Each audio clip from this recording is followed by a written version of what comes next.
3, 2, 1.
3, 2, 1.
Welcome, welcome, welcome, everyone. The State of Chess returns. It's been a minute. The crazy times, the wild ride for our world continues to roll on. We got a lot of hot topics to get into today. Hans Niemann refusing to take a lie detector test. A lot of people talking about that. Chess.com, we're getting in trouble for trying to rename chess pieces. What else are we going to do next? And we'll try to let everyone know when we're joking in the future. And of course, all eyes are on Paris. We're looking ahead to the next freestyle event as Hans Niemann and Magnus Carlsen will be facing off for the first time in freestyle. We're going to get into all of that action and much more. Of course, we got community Q&A at the end of the show. As you know, we're going to have special guests joining us, talk about some of the products that we recently launched, and so much more. You know how we love to do things here. I'm looking at chat over here. Yeah, that's right. We're 30 seconds into the show, and Hans Niemann has already mentioned. There you go, chat. Eat your heart out. Don't go anywhere. If you miss the state of chess, it is officially a you problem from here on out. If, in case you're wondering, like, why am I missing the state of chess? It is a you problem, and we've made it official. So you're going to want to tune in to everyone we do from here on out. I'm sorry we're a little bit late, but we got a lot of fun and a lot of topics to get into, like I said. So let's do it. Let's jump right in. We got some special announcements ahead, and you're not going to want to miss those. Off the top, we're just going to do a little bit of a recap of the things that have been happening in the chess world because it's hard to follow all the things, and we're gonna give you an update. We're starting the show with "In case you missed it" section. Make sure that you followed the fact that Wembanyama showed up and played in Washington Square Park. But the big news, of course, not just Wemby calling everybody to come and play chess, but that Dylan Rittman, who will be joining us at the end of the show. This is the product manager who oversees everyone's favorite feature, and that's game review. Right there. That's the star in this picture. And Dylan, if you didn't think we were going to start off the top by calling you out, then you just don't know us very well. But seriously, jokes aside, that was awesome. I feel like one of the things people forget about when this day was going down in real time is that Wemby was tweeting to come play chess, and he actually called out Magnus, I think, because Magnus had recently been kicked out of the World Rapid and Blitz for not wearing the right dress code or something that was going on. I hardly remember, right? Jeansgate, as if we'll ever forget. I wish I could pretend I don't remember. But yeah, no, Magnus wasn't playing that day. Wemby was trying to get his attention, and it was a lot of fun. Everyone hanging out in the rain probably means it was worth the wait. Otherwise, they wouldn't be there. So anyway, that was a ton of fun. And yeah, maybe you missed that, but we're going to do a quick recap because we also did some stuff at the All-Star game with Wemby and some others. That was behind the scenes, but the event we did that was public, James Caney was in the NBA bus. I don't actually know what the NBA bus is. Um, I've heard it's actually a pretty cool exclusive thing. Maybe someone in chat has been in the NBA bus. Let me know if you've actually. Someone just said, "Who is the athlete? Who is this athlete? Are we talking about Wemby?" That must be sarcasm. Um, when will Danny and Levy chess box? That is a really good question. I will text Levy right now and talk. I think Levy would actually beat my ass because he practices and he actually works on boxing. I'm a little bigger than Levy though, so I don't know. I don't know what would actually go down there. But yeah, we're just a little bit in, and we've already talking about Levy beating my ass, right? Welcome to the state of chess. It's going to be a lot of fun today. All right, we're going to continue to roll through some of the stuff happening for chess and pop culture, partly because we're getting to a big announcement that we are super pumped to make on this show. But if you missed this NFL Films documentary, can we get a link to that in chat? This was actually incredibly well done. Obviously, I'm a little biased because our partnership with the NFL has been amazing. We've been holding PogChamps now for a few years, and maybe this year, I don't want to spoil it, but this year's PogChamp might have some more A-listers. We'll see who some of the big names are that want to jump in and play PogChamps. It's pretty fun. But we held an event at the Super Bowl. You see, my boy Larry was there, Larry Fitzgerald, facing off against Maurice Ashley. But the NFL Films documentary that we did, not we, NFL Films actually did this documentary on their own. It was phenomenal, phenomenal TV. Like, it was gripping. I think I laughed. I think I cried. I don't remember, but it was amazing. And you should check it out. There we go. Someone already threw a link there. Shout out to AK, crushing it in chat, as always.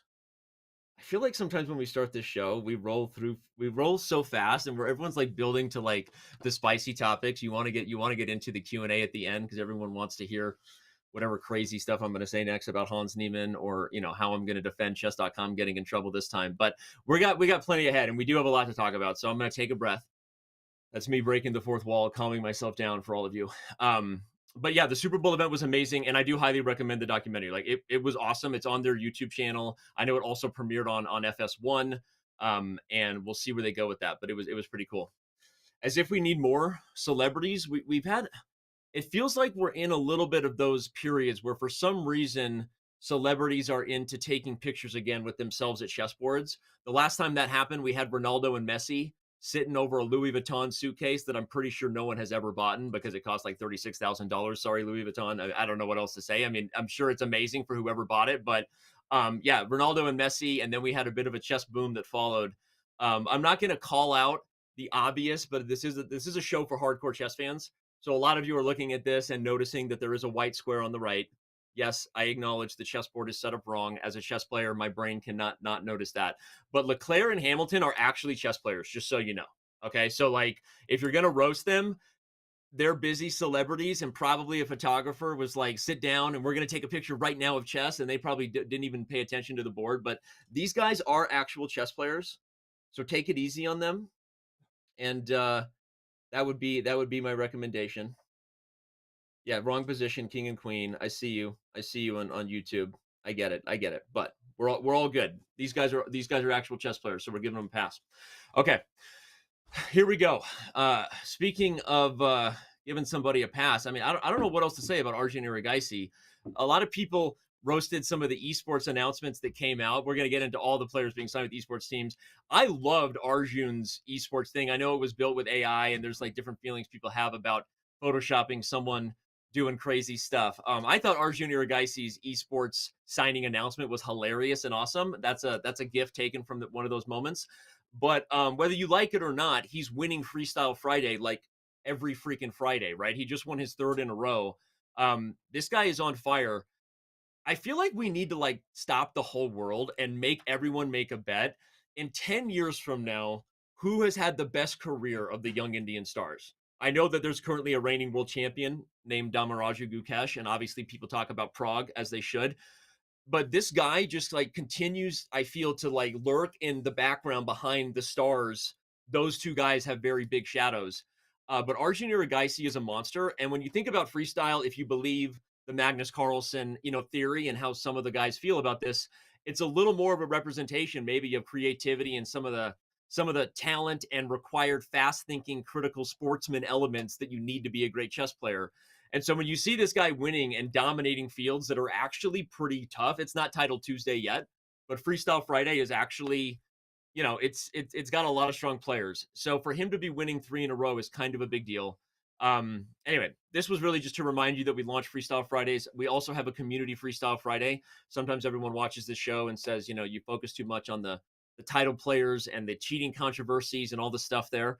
We've heard that feedback, but I want to give a shout out that the community team is running a Freestyle Friday as well for anyone, whether you are a title player or not, and you should join it. So, and shout out to Arjun Iragaisi. So, all right, speaking of shout outs, this was the first year that I didn't commentate on our puzzles championship. If you miss it, obviously we have our Puzzle Battle World Championship, if I'm allowed to say World Championship. FIDE never called us out about that one, by the way. I wonder why. Anyway, we have our own Puzzles World Champion, our Puzzles Champion, and it has been Ray Robson forever, right? The caterpillar who is spicy. Everyone knows his username. When he first started dominating Puzzle Rush, when we launched that feature back in 2018, that username was accused of cheating by more top players than I'm going to admit on camera. But for good reason, because it just didn't make any sense that someone was that good at puzzles.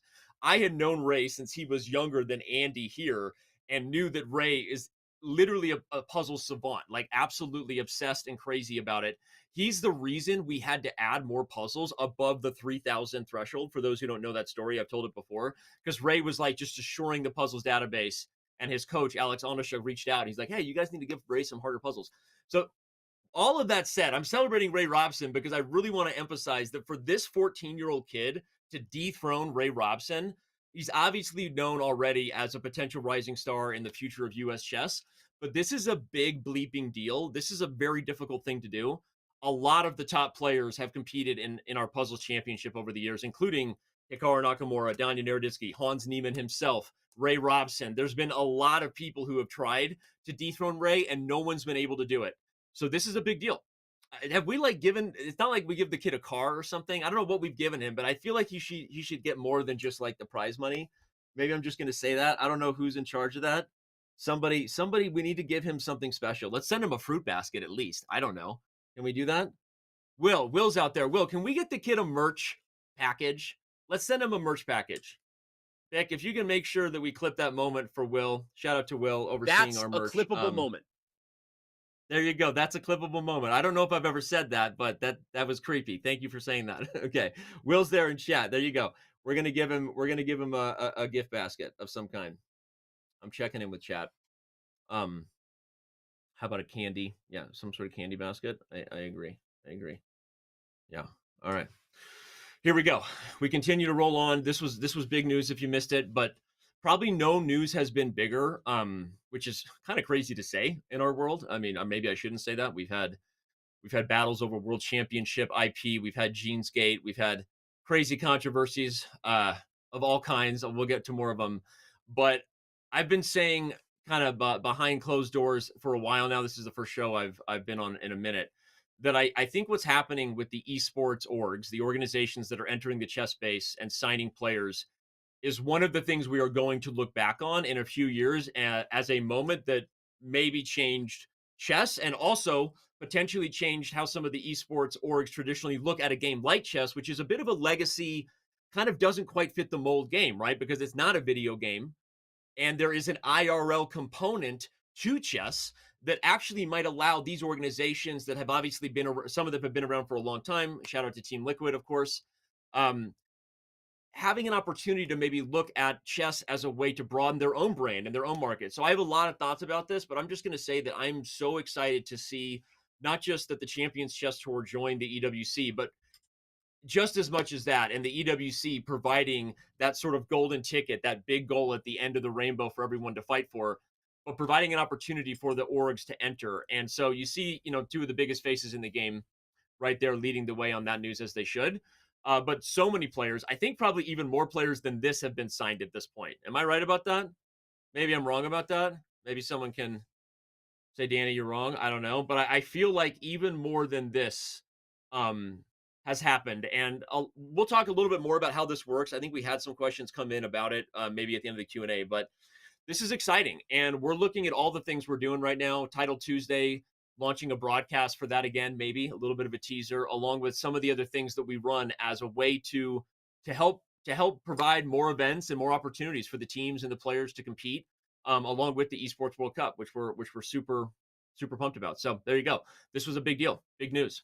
And yeah, on that news, I think as if we needed more talk about celebrities playing chess these days or big things coming into our world, we're going to take a moment. I think I'm going to get out of the way here and let Vic take it away with a trailer to make our next announcement. I'll talk about it on the other side of this, but it's been a while. It's been a minute. It's time for everyone's favorite event to return, but I'm going to let the trailer speak for itself and hang out with chat for a few seconds, and I'll be right back. Danny, no, Danny, why did you do that? What is wrong with you, Danny? It's not me. I said don't play Queen F6. No, please don't. Oh, I'm like...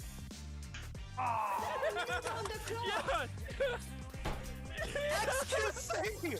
I pressed 450 pounds!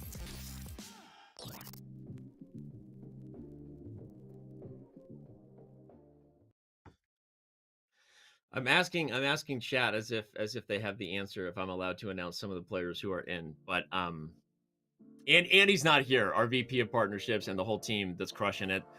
We've got a lot of people excited to play in PogChamps 6 because it's been more than a year.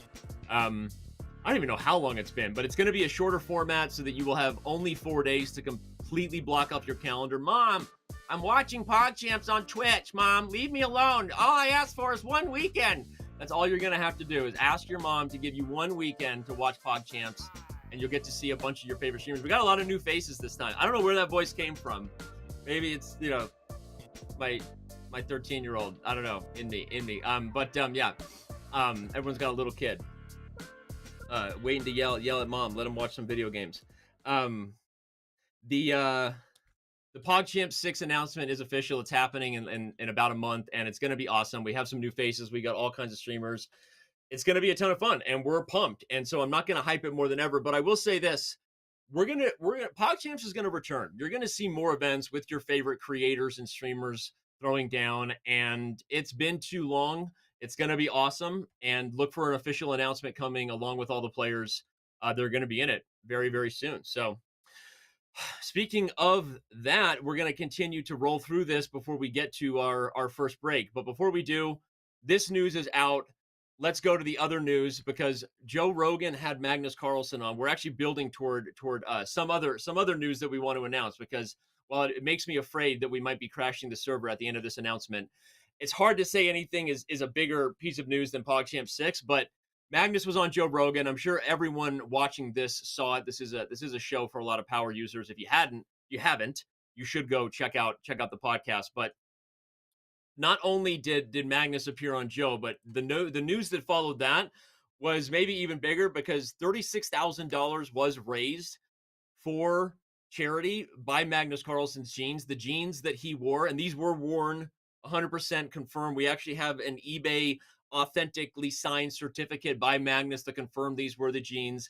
And Peter Attia, author of Outlive, incredible book, by the way, and apparently a chess fan, he's the guy who won the jeans. So the fact that he got the jeans for 36K and then outed himself on social media means he wanted to out himself as a chess fan. So this was big news. More Magnus Carlsen headlines. The fact that I just clicked through. I was just going to say the fact that Magnus Carlsen's jeans being sold for 36K isn't the headline means we have a huge event coming up. For the first time ever, Magnus Carlsen will be facing off against the world. The game starts on April 4th in freestyle. I know there was some Twitter banter saying that he has actually played a game versus the world. In fact, we held that event long ago because it was by G Star Raw, which was a sponsor of his at the time. It was on Chess.com many moons ago. But this is the first freestyle game versus the world that has ever happened. So it is a first of its kind. We already have, I think, more than 50,000 people signed up, and we still have a lot of time. So we're doing the thing where we batten down the hatches and hopes that, and prayers that we do not crash the server in the middle of this game because nothing would inspire Reddit to roast us more. We know they're looking for the next thing. So we want to give them what they can. I'm just kidding. I love you, Reddit. I don't know that I do. It's a very love-hate relationship with you, Reddit. We're going to get into that later. But everyone should sign up for this, and it's going to be awesome. So I've signed up. I'll be one of the people voting. I know that a lot of other people have, and nervous and excited to see what happens with Magnus versus the world. Hopefully the world has a better appearance, by the way, because Vishy destroyed everybody. I get to say you guys in that because I wasn't in that game. Vishy destroyed everybody in the last match we held versus the world. So we'll see if the world can hold their own in freestyle a little differently. And all right. Wow. This is a wild start to the show. Last announcement, in case you missed it, is our improvement challenge. I'm really glad we ended with this because I know there's a lot of, we're obviously talking about the hype of celebrities playing chess as we should, announcing things like PogChamp 6, and obviously pumped about Magnus's game versus the world. But for a lot of the power users in our community, which is kind of why we do this show, State of Chess started as an opportunity for us to sort of pull back the curtain, dive into the topics that sometimes people feel that we don't dive into enough, whether those are fair play issues or other things that people have gripes with. And so we started the show for transparency and to get more time, honestly, with the community. And that part of the community is the improvement challenge. We already have 36,000 people registered. There's some amazing prizes. And the whole idea of this is to dive in and actually see what it looks like if you kept your New Year's resolutions, right? If you actually stuck to the plan and tried to get better throughout the entire year. But we're capping it off with an event called PogChamps, which is where we're going to assign some of the biggest and most well-known coaches to the players who make their way through the challenges of the year. And ultimately, I don't want to reveal who all the coaches are. Obviously, we have some faces on this image right here, but I think people are going to love the coaches they get paired with, and we're going to see what happens, right? So the players are getting all the resources they can to improve. At some point, the coaches will jump in almost like a game show where they can kind of pick the horse they're betting on, and together we'll see what happens. There's prize money for both the coaches and the players and all kinds of stuff. So there you go. PogChamps is going to be freaking sweet. And when we come back, we're going to dive into product. On that note, you don't want to go anywhere. The first half an hour of State of Chess is there. I think we just crushed that top of show. Can we just give all of ourselves a big pat on the back? I mean, you guys didn't do anything. I did all the work, but okay, don't go anywhere. We're gonna we're gonna be right back, and we're gonna be joined by special guests. I can't wait to talk about the product features coming your way. State of Chess here on Chess.com with Danny Wrench returns in just a few minutes.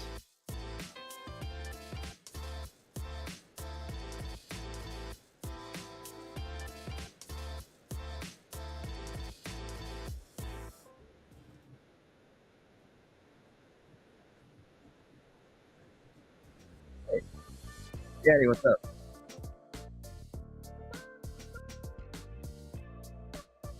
You guys hear me?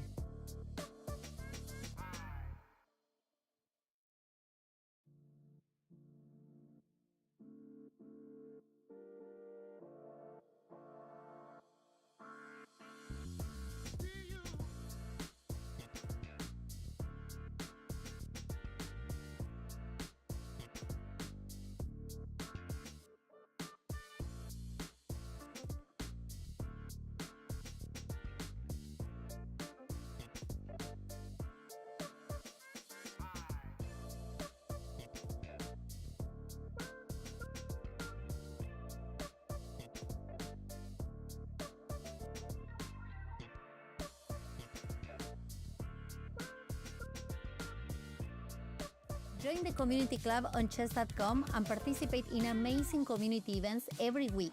On Mondays, challenge yourself with incredible openings in Opening Roulette. Don't miss on Title Tuesday every week right after Title Tuesday. On Wednesday, join Arena Kings and compete against a lineup of legendary creators.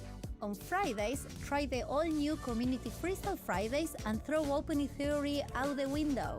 And finally, round out the week by showing off your speed in the Community Bullet Brawl.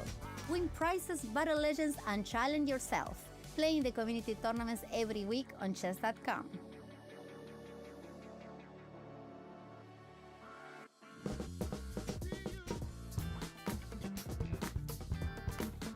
C5. Okay. C takes D4. So you playing without C? Yeah, we're playing blindfold. Oh, what up, Kenny? What's up, bro? That's another level right there. Boy, not even looking at him. What? Do all this. See how really good you are. Castle king side? Queen side? King side. He went king's. Oh, he went king side. Okay. Wow. Wait, how did he castle king side? Is this bishop on D3? So let's do bishop takes D3. I swore he didn't move that. That's funny. It's kind of funny. So queen on D3, pawn on D4, pawn on D5, pawn on C4, pawn on D6. It's castle. Did queen on D8, queen on D3 now. So bishop F5 was an error actually. Okay, so let's go H6 then. That's interesting. F rook E8. If rook takes, take with rook.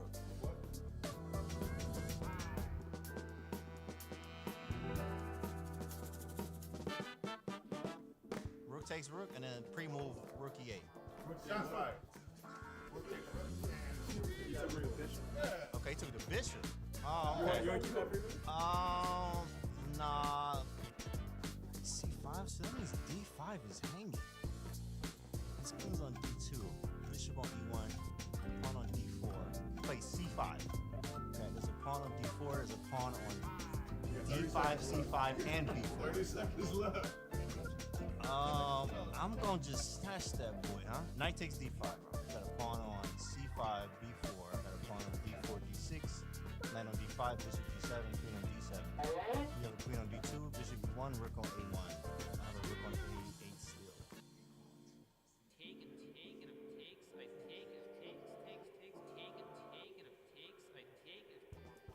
Oh, that's terrible.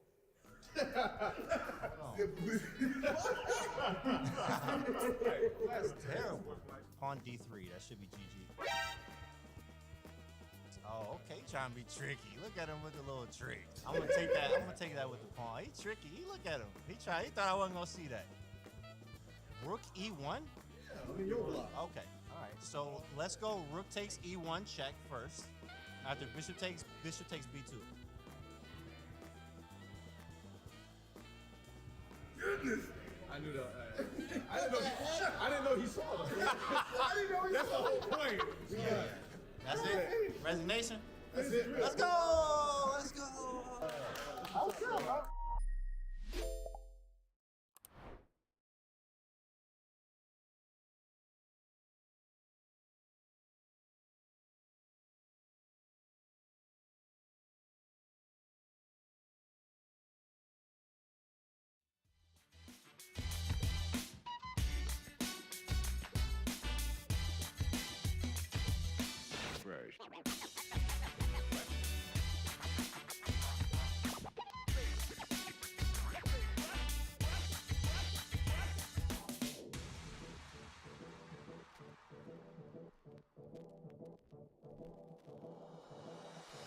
Three, two, one.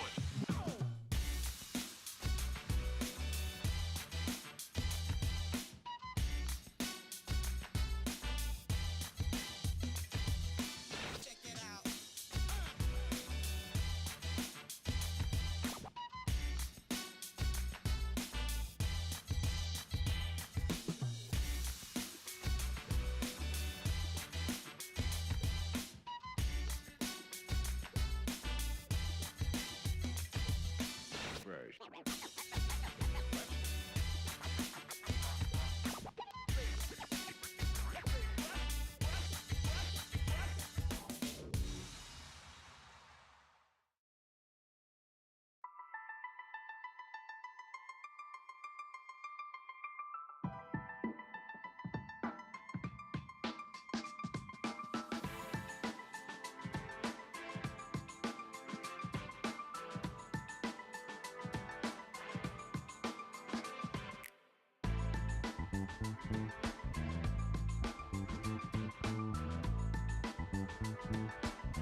I think I love State of Chess mostly for the soundtrack. It's glorious.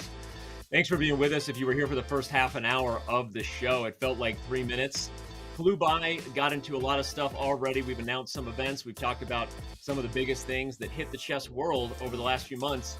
Now we take a step back, take a beat, go internal for a little bit, talk about Chess.com's product. And to do that, we usually bring on people who are more qualified than me. And well, I think our next guest is more qualified than me in many areas. We are joined by Albert Chang. He's Chess.com's Chief Growth Officer. Albert, what exactly does a Chief Growth Officer do? It's a great question and great to be here, and appreciate the opportunity to chat with the community as well. Yeah, so growth is really it's at the intersection of marketing, product, data. One of the realizations that I had upon joining this company is wow, over the almost 20 years, right? Chess.com has grown immensely, but a lot of that growth has come through these big tidal waves, right? And so I Yeah. think we want to get to We this haven't known point what we were where doing. Just say it. We've had no idea what we were doing. you You're did. here to help. Yes, go ahead. You did, right? But it's finding that sweet spot where you utilize your intuition, you utilize community feedback, but also this like data-driven experimentation. I think the more that we can continue to test ideas, the faster we learn, the faster we improve our product, faster we improve our positioning, and the more like reliable and durable our growth can be. So, in a nutshell, that's Wow. what I'm trying to do here. Those are real business words. We finally have an adult in the room. Shout out to Danny and Eric. No, I'm kidding. No, Albert, we're going to talk about his pedigree, his resume, and dive into some really exciting product stuff. But yeah, no, we're trying to do all those things. But before we get into those things, Albert, we actually got a last minute question from our community in chat, which I think is the most important topic to dive into right away. For those of you who don't know, lacking context, Albert was at Duolingo, leading growth there before he came to Chess. We'll let Albert describe what he was doing. But what will it take for the green pawn and the Duolingo bird to enter a chess boxing match? I want you to know I'm down. I'm ready. I think the bird is scared. Yeah, I mean, probably. That's a hilarious question. I'd love to see that. Um, Look, I mean, it's so surreal that I've worked at these 2 companies that have people get into these green costumes, do crazy stuff on social media. Does that sound familiar, Danny?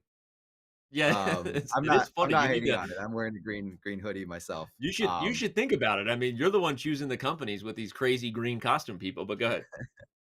No, I think that'd be hilarious. But yeah, I mean, a big reason I joined the company in the first place is right, like both companies are at this like nice intersection between learning and playing. And I think both chess and language learning have been around for who knows how long, extremely long time. They're kind of lifelong journeys, multi-generational kind of games and experiences. So there's a lot in common. It's a really funny question. Well, let's now we've got your pedigree up for everybody. When Albert joined us, he was most recently at Grammarly at Duolingo before that, but as you can see, also at YouTube Gaming. So right now you're live on a show that's being Yeah. streamed to YouTube live. So full circle moment for you. But what are some of the things that you hope to bring? You talked about growth being at the intersection of product and marketing and data and sort of making informed decisions as we can to help the chess community grow. Just speak a little bit to that, if you will, in terms of your experience at Duolingo, Grammarly, YouTube, or even just what has you most excited about bringing some of your knowledge from those spaces to the chess world. Yeah. No, I appreciate that. I've had a really fulfilling career getting to work on a lot of products that I use every day, like on my phone. And I think one of the things that is kind of consistent across that whole experience is just how powerful the brand is and how like simple the user experience is as well. And I hope to kind of carry that forward that, you know, a company's not going to grow if at the end of the day, right, we're not delivering consistent value to its users. And I really like that, at chess.com, you guys have this like freemium business model that you're able to fulfill your mission by offering like a free experience to so many people and then offering and layering on that like monetization on top of it where it makes sense. But yeah, it's been a fun career and hopefully this is a culmination of a lot of things I've learned at different spots in my career journey. Are you thinking about passing on your chess knowledge to your kids? I see that bullet point was added at the last minute. So how many kids do you have, and where are they at in their chess journeys right now? Yeah, I've got 2 kids, 4 and 1. The 1-year-old is eating chess pieces. The Yes, that's what they 4-year-old do. knows how to set up the board, so that's pretty exciting. Shout out to Chess Kid. Actually, his 2 favorite Yeah. apps are Duo ABC and Chess Kid, so it's kind of fun to be able to work on those 2 things. I get the adult version, he gets the kid version, and you know, we set up the board from time to time and play around. But it's amazing how quickly he's kind of picking up some of these patterns. Because yeah, I wish I had done that when I was young as well. Yeah. Well, you do love chess now. I can say one of the reasons we brought on Albert in, we knew that he loved chess. Obviously, the career kind of speaks for itself a little bit, but we know you love chess. I won't say how excited you've been to kind of play some games against some of your favorite people on chess.com because I'm not going to call you out like that. But Albert has a lot of games going and loves to play chess. But all right, what exactly are we doing now? I know we got some products to get into, and you're going to help people understand what it is you do here.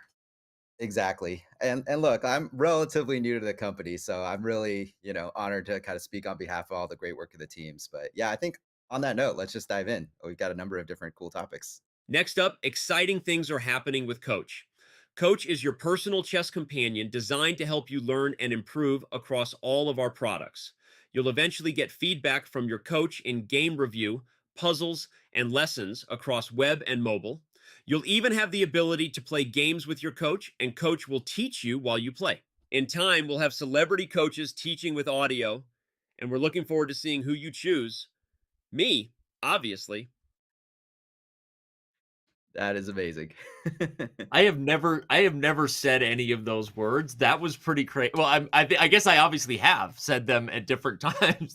That is crazy. I haven't heard that yet. I have not heard. Have I, That yeah, have sounded I like been me. working with your AI personality this whole time or something? I don't know what's going on, but if you only knew what phrases the production team has of you saying all sorts of stuff now. So technology at its finest. That's a you Um, problem. That is. there I you go. literally just said that's a you problem. That is scary stuff. What else? What else do we have? So tell. Well, okay. I don't know. Anyway, The yeah, team is probably going to play more to troll me. I have not heard any of these at this time. But what? How soon is this coming out? And how is this going to work? Like, this is part of Game Review Future or Coach? Like, when is this product totally. released? Yeah. So one of the biggest breakthroughs that we're making this year on the backs of this technology that we have is building a personal virtual chess coach for our over 200 million members, right? And I think we want to make this character come to life with audio, like you just heard, potentially with animations. And this coach is going to be integrated across a range of different chess activities in the product. You mentioned game review. We've also got puzzles, we got lessons, and more to come. So I think it's just really, really exciting. I personally have been playing around with this like internal prototype of a feature called Play Coach, where you can just play a game against the coach character, but it's not this competitive feel. It's like every move you make, the coach actually gives guidance on like the thought process behind that, and teaches you as you play. So I think that's a real unlock for, especially the vast majority of our users that perhaps are not, professional or Mhm. semi-professional title players. Um, Obviously we want this to work for everyone, but I think it adds a humanizing element and a helpful element to our product experience. It's amazing. I mean, so I haven't heard the AI. I obviously know we were testing this, but those are clips I haven't heard yet. We'll see what else we have. But for the community, I think one of the things I can speak to that I really am excited about, looking at what we've been trying to do under the hood, because this is a tough problem to solve. I mean, frankly, a lot of people have been trying to solve this problem for years, and they've made a lot of pitches to chess.com, and we have never really seen someone unlock AI teaching chess like a human would teach chess and properly intuitively describe what went wrong and where, and actually provide a bit of a path or suggestion on improvement. And so I'm actually just going to speak about the back end part of the code, regardless of what the AI says. If we assume the AI is going to say what we've been able to unlock there, and shout out to everyone crushing it on that team, David right there, and anyone who's ever used the Dr. Wolf app knows that we've kind of been working on this for a long time, since that happened, and so yeah, I'm pretty bullish that people are going to be kind of blown away by this, and there's lots of talk in our world about the future of AI and LLMs and sentient being. We're not going to get into any of that, but we're going to say the good thing for chess is that this type of breakthrough could be pretty game changing. So, yeah, that was awesome. Couldn't agree more. Yeah. Okay. All right. Well, we got more. We got more. Take us.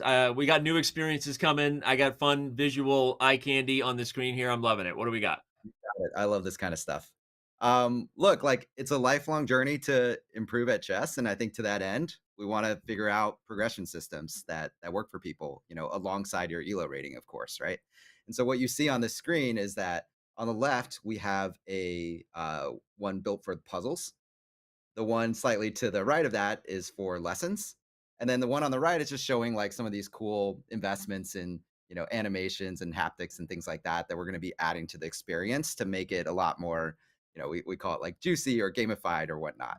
And so as you make your way through this experience, you solve puzzles, for instance, you get points, but also we're integrating things like streaks and bonuses and even being able to see like where your friends are on paths and being able to kind of pass them and uh, you know share or challenge them or whatever it may be. So I think the What if future your is endless. what if your We can, friend it's pretty cool. What if your friend is Yeah. Hikaru Nakamura and you'll never surpass them? Like, what do you do then? Can you like shut that feature off? maybe. Yeah, get more friends. I don't know. Yeah, get more Um, friends. No, I'm kidding. Okay, that's amazing. I have not seen the lessons one yet. That's exciting. I think lessons is one of those tools that is kind of the next level. A lot of people love game review. Let me go over my game, see where I went wrong. Maybe I got a brilliancy symbol, right? We love it. Puzzles is obviously, super helpful for pattern recognition, and the funness that gets added to that doesn't change the fact that solving puzzles is key. But I think lessons is one that has been a little bit just honestly, like, it can get demotivating at times because it's hard to stay with a concept that you don't understand and keep going. So I think motivating and just providing any type of touch point there has me excited. I love that. Yeah, I couldn't agree more. I know the next section we're going to talk about courses, right? And I'm really excited about that. But also on the like beginner end of the lesson spectrum, a lot of our like brand new users, they state in onboarding that they're completely new to chess, right? And I think there's a big opportunity to just teach like the basics, how the pieces move in a delightful, kind of interactive way. And so, yeah, you're going to Yeah. see kind of improvements both on the lesson content itself as well as how it's, displayed in your experience. Okay. Glorious. A lot of promises. Now it's on you to deliver. They don't get to be mad at me anymore. Okay, we got other Oh man. things. People do get mad when they experience lag in their chess games. In fact, they often get irrationally angry and sometimes even blame other people when it's not the other person's fault. This has happened a few times, but we've been working on this for more than a hot minute, and we talked about it a little bit at our last State of Chess after some weird controversies happened. But where are we at with the Real Time Chess Network? Is this how close are we to fully Yeah, live? this is a big deal. Like, I'm super impressed with the team. Chess is this global game where anyone can play with anyone else, right? We want to eliminate that lag as much as possible from being a factor in anybody's games. And so, like, as we've scaled, there are so many members in countries that are quite distant from the US, where we previously, held our server or servers, especially in countries like India, for instance, that obviously with the World Chess Championship had a massive, massive rise. And so these types of members or players, right, in places where their connection is just much farther than the US, they typically had to deal with higher latency. So the engineering team did this like multi-year project to take on this challenge and go from a single server to a globally distributed server. And to our understanding, this is the only kind of system like this in the world. So it's pretty awesome. On top of that, these servers can dynamically scale up and down based on the actual like activity that's happening in any given region. And we're seeing it make a huge difference. So, especially for folks in, let's say, like Southeast Asia, maybe they previously had like a 300 millisecond kind of latency, and that's been shortened to 30 milliseconds. So it's like a 10x or even bigger type of improvement that we're seeing here. So it's really great. And yeah, what you're seeing on this It's second pretty slide, crazy. yeah, it is crazy. No, What go you're seeing for on it. the second slide, this green graph on the top is the number of live games per day. So you can see that we just surpassed 20 million live games per day, just a crazy milestone.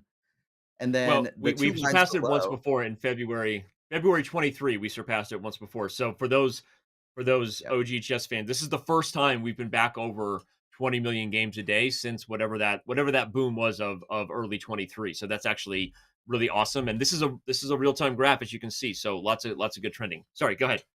No, you got it. You covered it great. Yeah, and that blue line, that RCN, just stands for Real Time Chess Network. So you can see as we've rolled it out over the past year, right? We're now at 94% of games, if I've got my number correct, that are on this Real Time Chess Network. So yeah, real shout out, kudos to the team. I know this is a massive, massive effort. Will allow us to kind of scale many years kind of beyond this, and we're just getting started.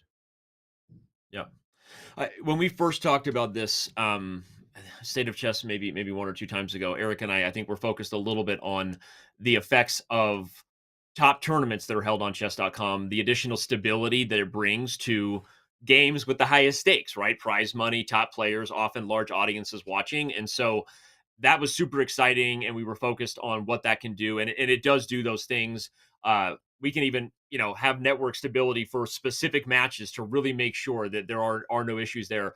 But I think we maybe didn't talk enough about what the graph here is showing, right? The fact that you said it was an average maybe 10%, or not average, but a 10% increase for some users in terms of speed. 10 That's times. that's Yeah. freaking crazy. like 10 times Yeah. faster. That's just crazy. Oh, 10 times faster, not even 10%. Like, I need to pay attention. What that is amazing. It I don't is. know. Yeah. I don't know if anyone out there is experiencing it. If you're playing on chess.com or have been from a country that is far, far away from the West in the US, and have any experience on that. But we hope you do. The Real Time Chess Network will not become Skynet. It will not become self-aware. At least not that we don't have any plans for that, but maybe Coach AI, and I don't know what's gonna happen with that. But okay. All right. Albert, what else are you focused on doing for the community? And obviously, we've talked about the products themselves, but let's dive into this because I think a lot of people might have missed this memo and something we're excited in. And you kind of brought it over a little bit from Duolingo. Honestly, I don't want to take credit for this, but we've heard from many people like chess is such a wonderful way to just stay connected with your friends and your family and play games like daily games and things like that. So that's certainly been true for me. And yeah, I mean, we saw this being a big success at Duolingo and many other companies. So really excited to announce like we're rolling this out, this family plan. It's an affordable way to share a diamond plan membership with up to 6 seats, and you can save as much as 75% off by choosing that deal.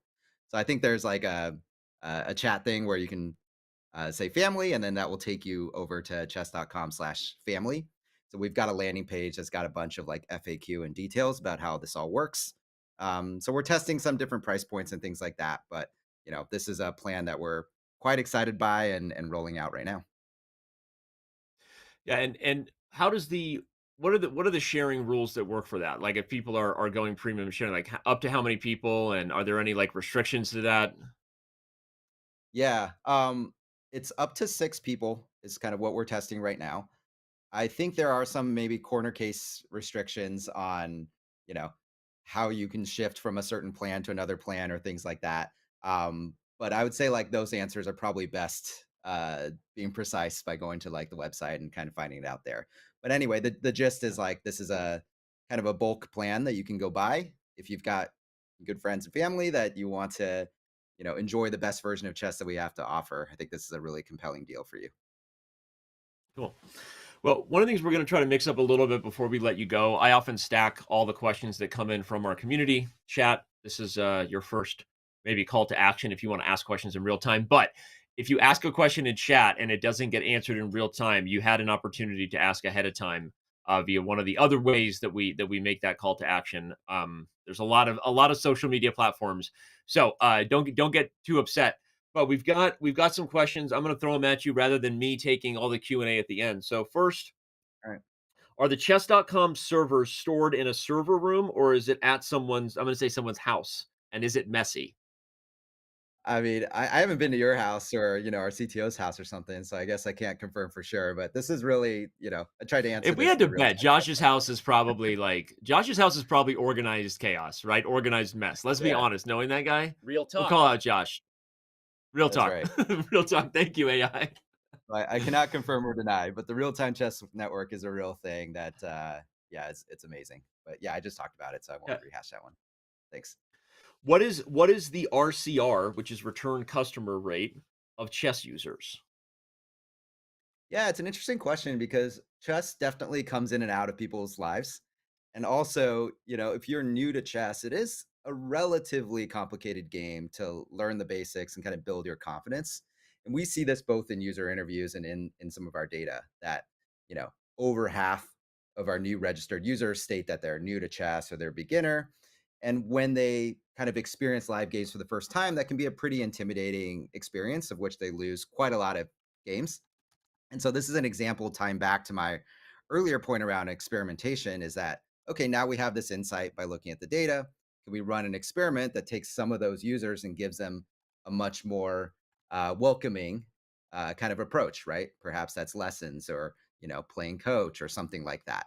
Um, so yeah, it's a great question, but it is a pattern that we see where we want to both bridge completely new to chess people into, regular chess players, but also we recognize that you can be really addicted and into chess for some period of time, and then you take some time off, and then you come back to it. That's just part of the natural pattern, and Yep. that's great.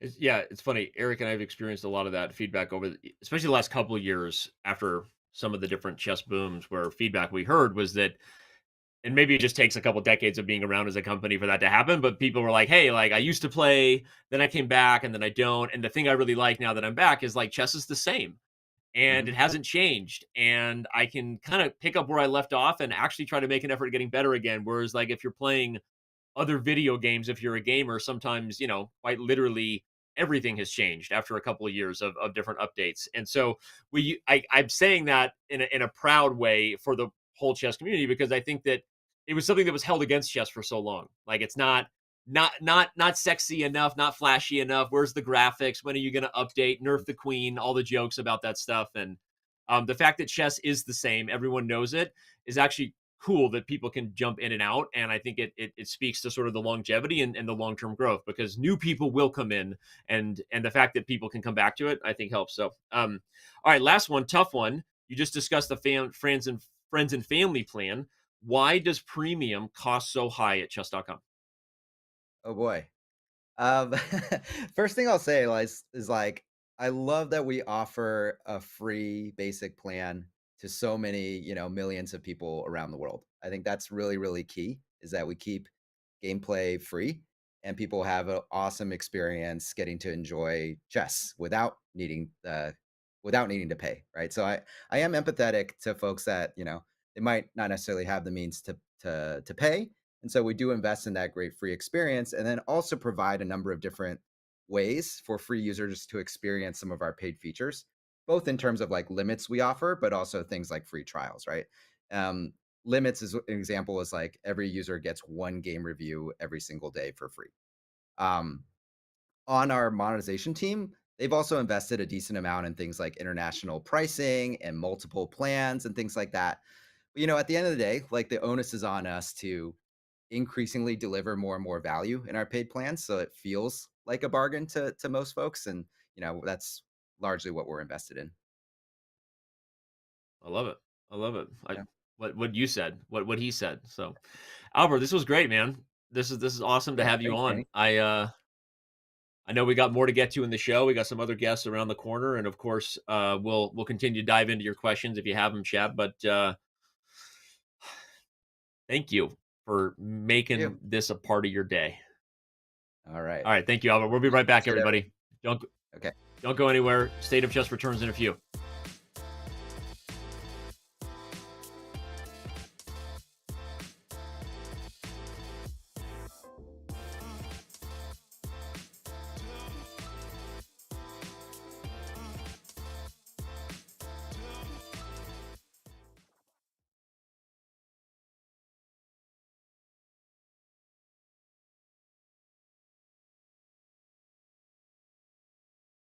Want more chess on the go? Check out all of our essential chess apps. Turn your phone into a chess clock. Learn with Dr. Wolf. Tackle new chess challenges. Entertain your kids with Chess Kid, and level up with fun and adventure. Download them all at chess.com/apps.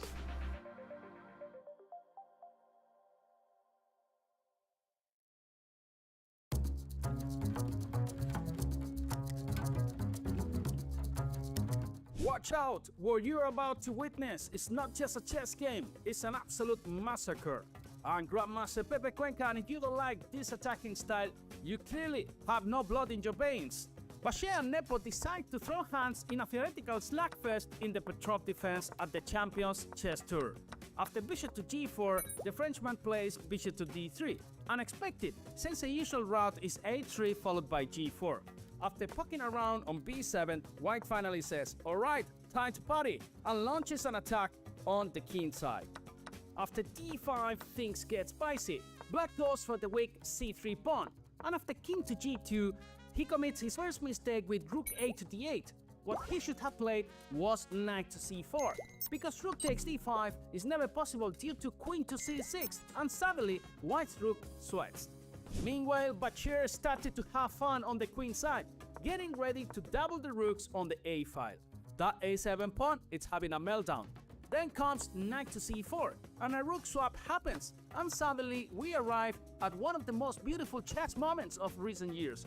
Most of us would casually move the e6 rook here, but Bachir, possessed by the spirit of Mikhail Tal, popped up on Espresso and probably listening to heavy metal music, says nope and plays knight to g5.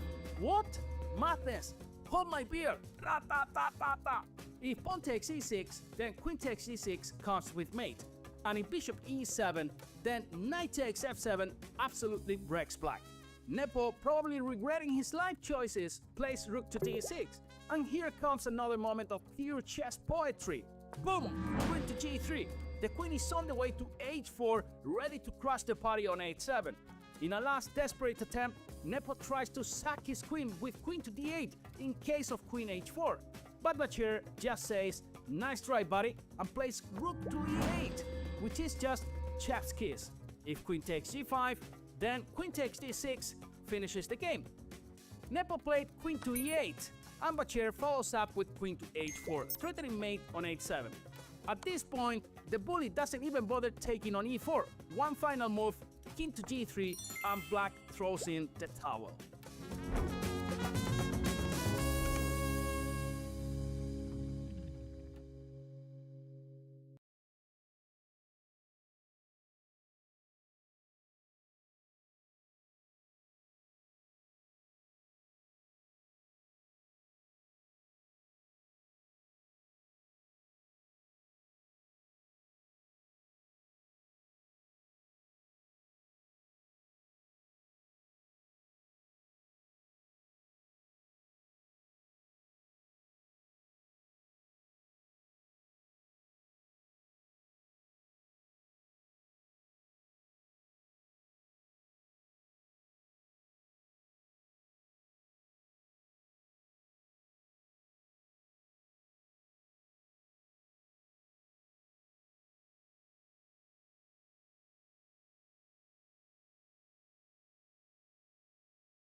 Three, two, one.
Welcome back, everybody.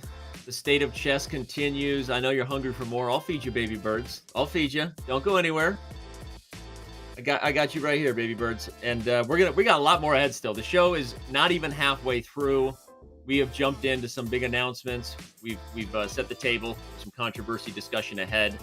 We were just joined by Albert Chang, Chief Growth Officer. We got another guest ahead, a topic that is near and dear to the power user community in many ways is not just Chessable, but the announcement we've made for Chess.com/courses. And once again, we have to bring on someone more qualified than me to dive into this topic. Here is the president of Chessable himself, Greg Giusti. Greg, I don't need to ask what it is you do here. I love to troll not Robert. I'd love to troll Robert as well, but I love to troll Albert with that. But you oversee Chessable. But what I learned recently is you're a bit of a power user yourself when it comes to Chessable. Yeah. I've completely transformed my opening repertoire on Chessable. That's before I joined Chess.com, and I've got like almost a 70-day streak going right now. I'm in the Woodpecker course right now for those OG guys who really know what's going on, and I'm working on my puzzles at the moment. So yeah, huge Chessable fan, and now it's like a dream come true working here and running the show for Chessable. Well, we're going to have a bunch of stuff to get into on the future of Chessable. I hear you're going to demo Chess.com courses and invite anyone who wants to jump in early on the action. We're going to get into all that. But okay, like we did with Albert, you're a new face to a certain degree to the chess community, not a new face.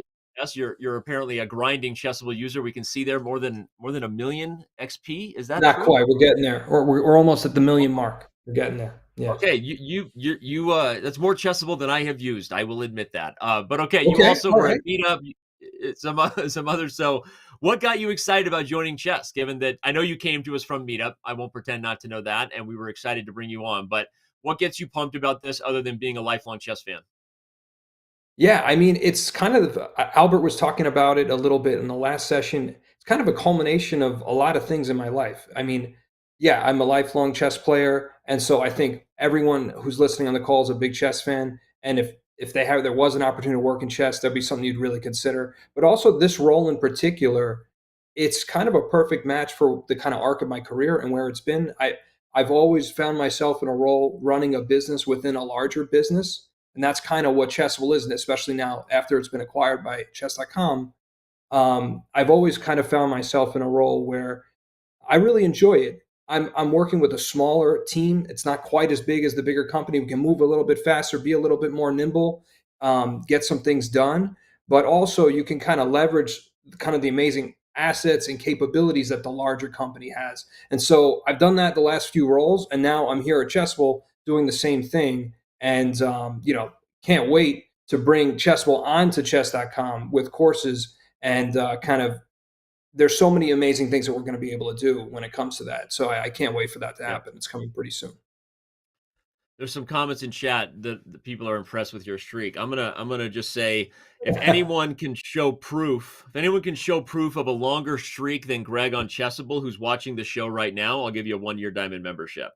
So send proof to, I don't know how we even do that these days. You can't post images in chat. So post it on Twitter or some other media that is social, and tag our support team. And if anyone has an active streak, or I guess really good with Photoshop, longer than Greg, you get the first one to do it gets a 1-year diamond membership. There you go. It is the challenge has been thrown down, because you said we have a lot of power users watching the show. I think we do have a lot of people who care about the topics. If they don't care about the topics we're talking about, then they shouldn't be watching this show. Like, I don't know what to say. You're clearly lost on the internet. But all right, if you beat Greg's streak, you get a 1-year diamond membership. Greg, let's move on and talk about our next topic. And courses. Do it.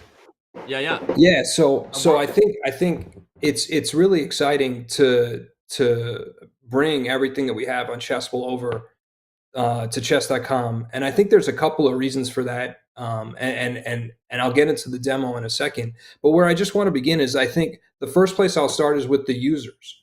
You know, first of all, for users that are on Chessable now, there's just so much more that we can do if we connect where you play with where you improve and where you study.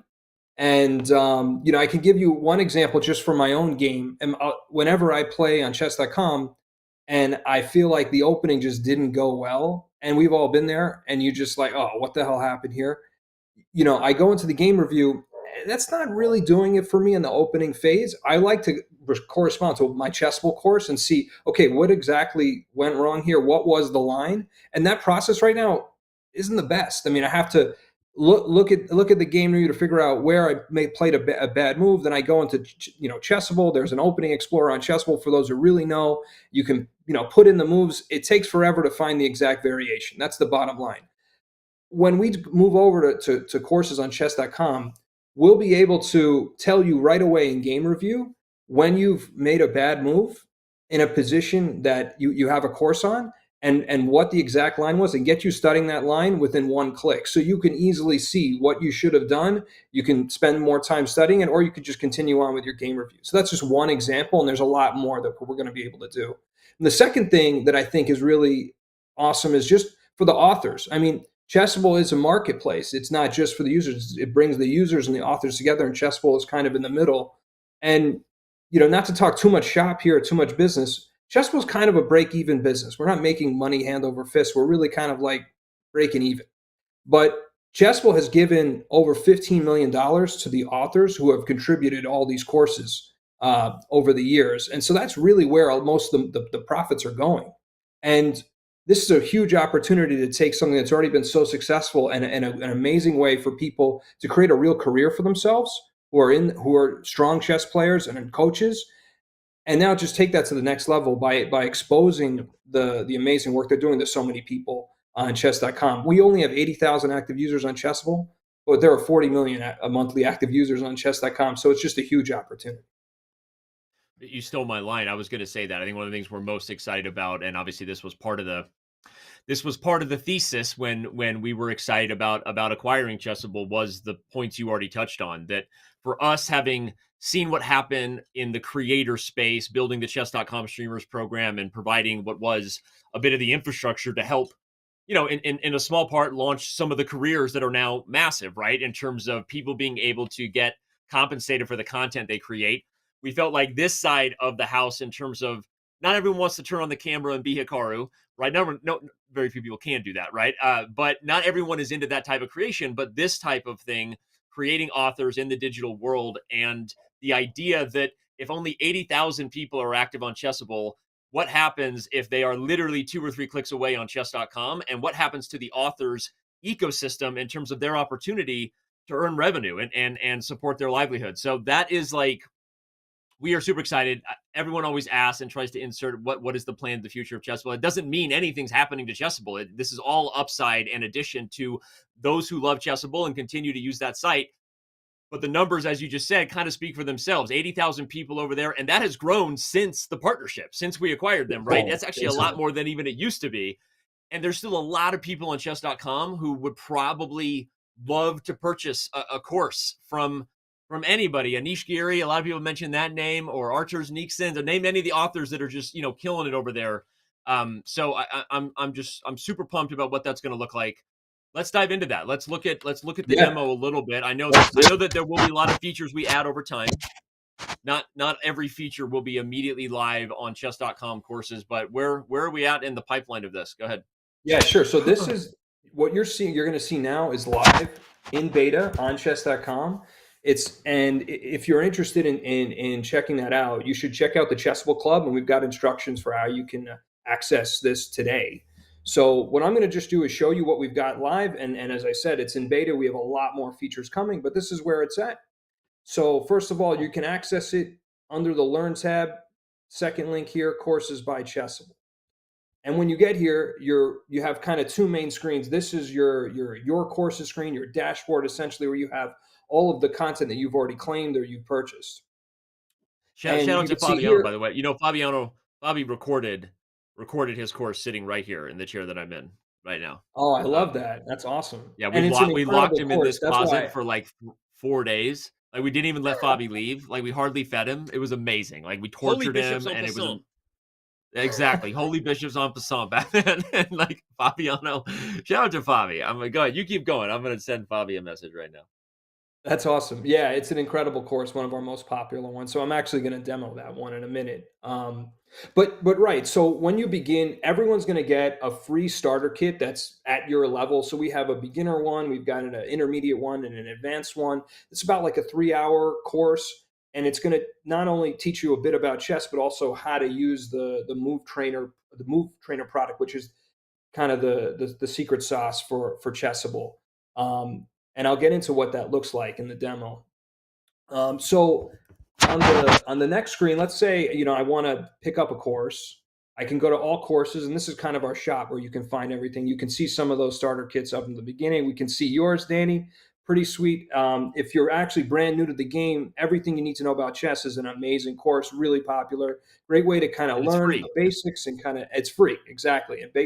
And you can learn the basics and get a little more than the basics, so you can really feel like you can get started. Okay, so let's say, all right, I'm looking for an opening course. I'm struggling against the Ruy Lopez as black. So we can go through some of these filters to narrow down the current 296 courses that are here. We have over 1,000 courses. They'll be live on the beta pretty soon as well. So let's say I'm going to go into openings. I want one with the video. Let's see. Let's get this drop down here. Sorry, I'm struggling here with a little bit of lag. I don't know. I think I was messing with the mouse. I forgot that we can't have 2 drivers at the same time. Danny, that was my fault. That was my fault. There you go. Now you got it. Danny's like multitasking over here, right? I stole your mouse. I was like, this is a bad time for this to go wrong. Okay, so yeah, you can look for your level, and then I want a course, for whatever color, and then I could also just go into the search bar and just search for Ruy Lopez, and then we'll find a bunch of courses here. There's some amazing ones, but I love Fabi. I want to take a course from him. That sounds pretty cool, so I'll check this one out. Are you still playing with the mouse, Danny? No, okay. I'm not. That was just waiting. All right, cool. Okay, so we get into the course. This is kind of the page where you can see what a course is all about. You've got a peek inside video for where you can get a sense of what these courses are all about. You can also kind of get a sense of how long is the course, who is it for, and we've got a ton of information. Our course detail pages are super detailed, so you really understand everything going on in the course. You've also got access to reviews. These courses, since they've been on Chessable for so long, we're not just starting from scratch, and you've got access to all these incredible reviews from our users to get a sense of whether the course is right for you. So we can go to the course and start using it. I've already kind of prepped the line to kind of show how this works. This is the Archangel Ruy Lopez. So essentially, the way this works is the idea is to develop your bishop as black to the c5 square to make it a little more aggressive, and instead of having a passive position with the bishop on e7. So I can get into this line. This is a pretty cool line. The way this works for those who are familiar with Chessable is that this is kind of like the read mode in Chessable, where I can just kind of use the arrows and study through at my own pace exactly what the moves are. I can go as fast or slow as I want. I can read the annotations, and I can get through the whole line.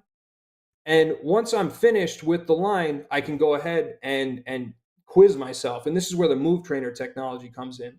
It's going to give you a chance to see if you remember all the moves. And if you get any of them wrong, it's going to quiz you again at the end. So that I'll kind of go through this process. We'll see how I do. I know there's a lot of judgment and a little bit of pressure here to see if I can do this. And I'm not an E5 player anymore, so let's see. Come on, we're on move 5 here. Oh man, you already messed up. We need to train this. All right. Knight of 6. Are you moving the mouse? Nope. You moved knight f6 instead of b5. I think you have to click next or something. I don't Oh know. yeah, thank you, I mean, thank you, yeah, thank yeah. you. Look at me. I'm You're just teaching figuring. me Look, my wait. own You know, that stuff. just passed the test because I don't use this enough, but it was intuitive enough for me to figure out. So that's actually a good Yeah. sign. Boom. Okay, I think we got to Yeah, do rook b8 here. yeah, All yeah, right, yeah, yeah. Now let's you're on it. go. Okay. I Okay, like it. I move like the it. bishop. Boom. Yeah, yeah. You're on the Okay. line. Fabi will be proud. 10 knight a3. All This right, is the main line. we're sacking this pawn. You're all over it, Greg. Look at this. Okay. After all my trash talk. All right, we're gonna pin. Let's go. Okay. Okay, we get a little annotations here with the bishop now being really active. All right, I think the move here is to hit the knight first. Okay. Now we're gonna go. No, we're gonna swing the You knight over. obviously prepped this so that you would look I like an prepped. Archangel expert before the show. Be honest. I did prep this. Oh, see, I don't know Okay. exactly. It's this one, right? There you Okay. go. Take advantage of the pin. That makes sense. There we I go. love it. Beautiful. Okay. Okay. Next. This is awesome. Yeah, it's pretty cool stuff.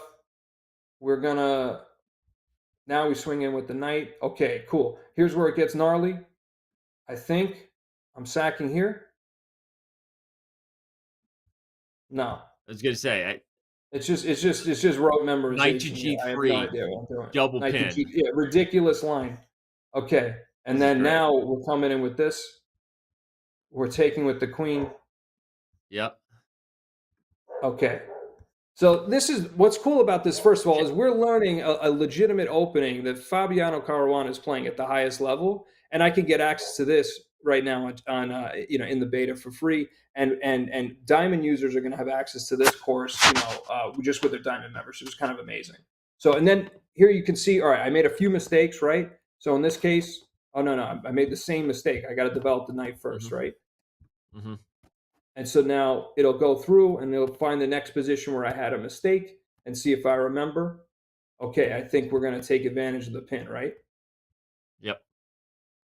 And then here it was knight g3. I love it. Okay, so and then this time can I finally remember knight of6? So this is how this stuff works. And what's even, and we're going to go through the whole line now, I think. And what I think what's even better about this is now that I've finished the line, I can get out of this, and then we can go in the next day, tomorrow, and this will be sitting in here waiting for me in review, where I could go through that same exact quiz.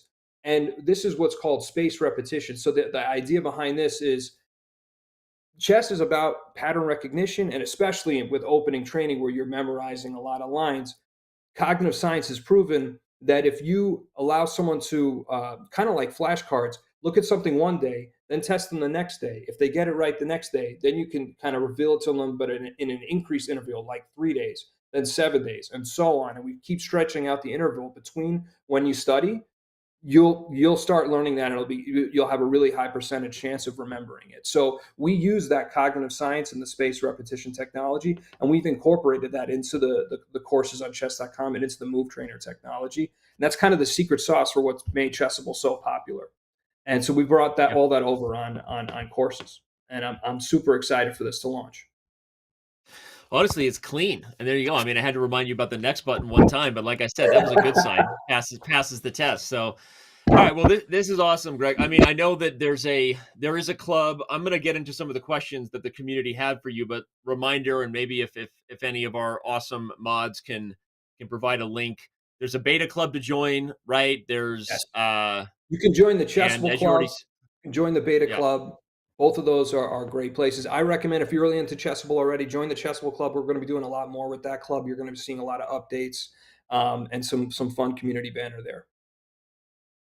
Yeah, and you already talked about some of the benefits coming. I mean, there will be some combination of membership benefits to premium members on Chess.com. Diamond members already have access to some of the stuff. And of course, there's the free course if you are a beginner person who even just wants to not only maybe dive into some beginner level chess content, but also get access to a course for free to just see how the tools work. You can use the Everything You Need to Know About Chess course. That was one that I did long ago when we first started. One free course at their level. Yeah. So even if you're an advanced player, you got great. a course by Sam Shanklin at your level, free course. Everyone, if you have no interest in even paying for courses at all, you might as well check it out and take advantage of the free course that you'll get. Oh yeah. All right. Awesome, sir. And anyone who wants to join, we want, the Chessable Club was kind of active and a little more thriving right after kind of the two companies became one acquisition. But I think if you're interested in this part of the community, you should join it, get your questions answered, and dive in. But all right, Greg, I got some questions for you from the community. As I told Albert, we're stacking the show a little differently now, rather than giving all of the Q&A to the Love least it. qualified person to answer some of those questions at the end of the show. We're going to Fair dive enough. into the questions we have for you right at the beginning. So first one comes in here. When can I export Chessable courses to Chess.com? I know it's when the full feature drops, but when is that exactly? All I know is early 25. Yeah, so we can refine the timeline a little bit here.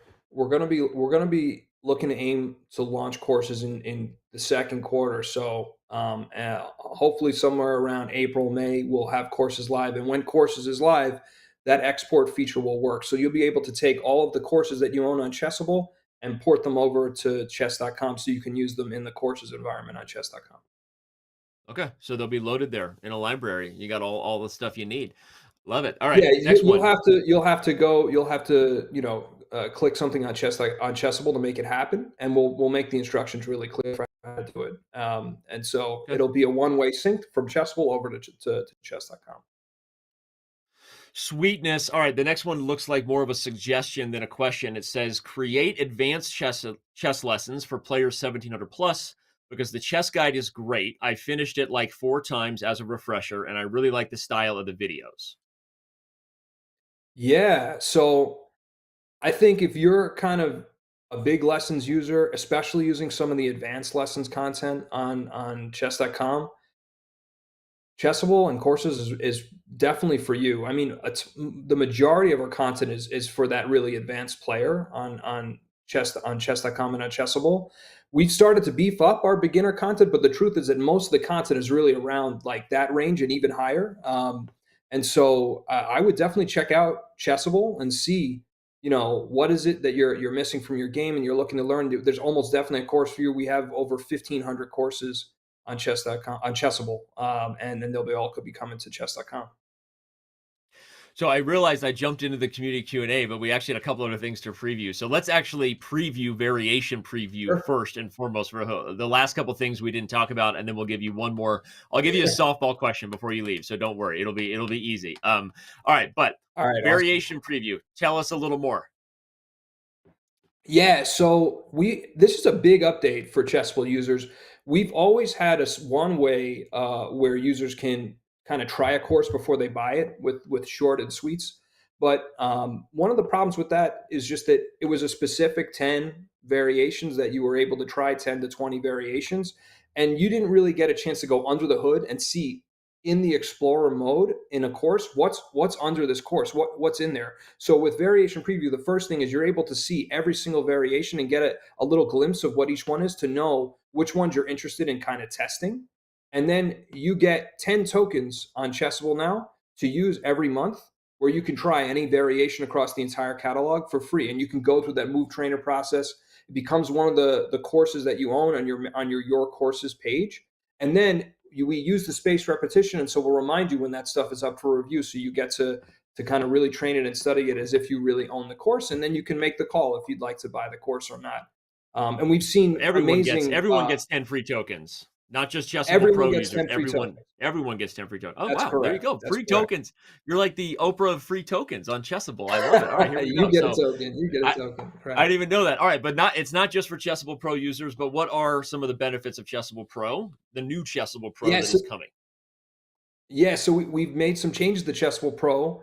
I think the first one is that typically we've allowed Chessable Pro users to get 20% discount on any course, but that was only if the course wasn't on sale. So now the 20% discount applies even when course is on sale. We're running sales quite frequently, so this is a pretty big deal. And what we've also done is the Chessable Pro pricing when courses are on sale is better than it's been before. So really the best, if you're looking for the best prices, Chessable Pro is something you should really consider. And the other thing is now that we have this new free variation preview mechanism to try your content, we've taken all the short and sweet courses that we had in the past, which was the old way, And those are all now available to Chessable Pro users. So we have a pretty extensive library of content there. It's over 400 hours of video and 21,000 variations available to Chessable Pro users. So all you need is a Chessable Pro account, and you'll have access to all of those courses. And those two first features will be available if you're a Diamond user on Chess.com as well. Wow, you just like brought a bunch of really good news. All right, well, I promised the last question would be easy. The last one was really simple. It said, "Your Chessable courses are too good." Was that for me, or was that for you? Have you created your own courses? Yeah, I haven't created any yet. It would be cool to go through the process and see what it's like. I don't know what I have to offer the community, though. I think that's probably the biggest problem. Um, I- I was expecting harder. You know, we have some very vocal users in our Chessable forum, so I was expecting, you know, a bit maybe some tougher questions like what Albert got. But you know, Well, yeah, the courses are great. I love them. I've been a customer my whole life, and I'm glad you like them too. we'll let you dive into the forums and get more tough questions. Honestly, we didn't get a lot of Yeah, tough I'll questions probably for you, so that's actually we weren't pruning that. But all right, man, this is really great. I am super excited for courses, and mostly for the upside I think that's going to come to the authors as we get more people. We literally have millions of users who don't even know this exists, and that's going to be awesome when people can do it directly on Chess.com. So anyway, Greg, you're amazing. We got some fair play to get into, though. We got some conversations around the topic. Everyone tunes into State of Chess 4. It's fair play, followed by the Q&A. Greg Giusti, president of Chessable, everybody. Thanks for being with us, man. Take care. We'll be right back, everybody.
3, 2, 1.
Thanks for sticking with us, everybody. The State of Chess continues to roll on here. We are now officially more than halfway through the show, which means some of the spicier segments ahead.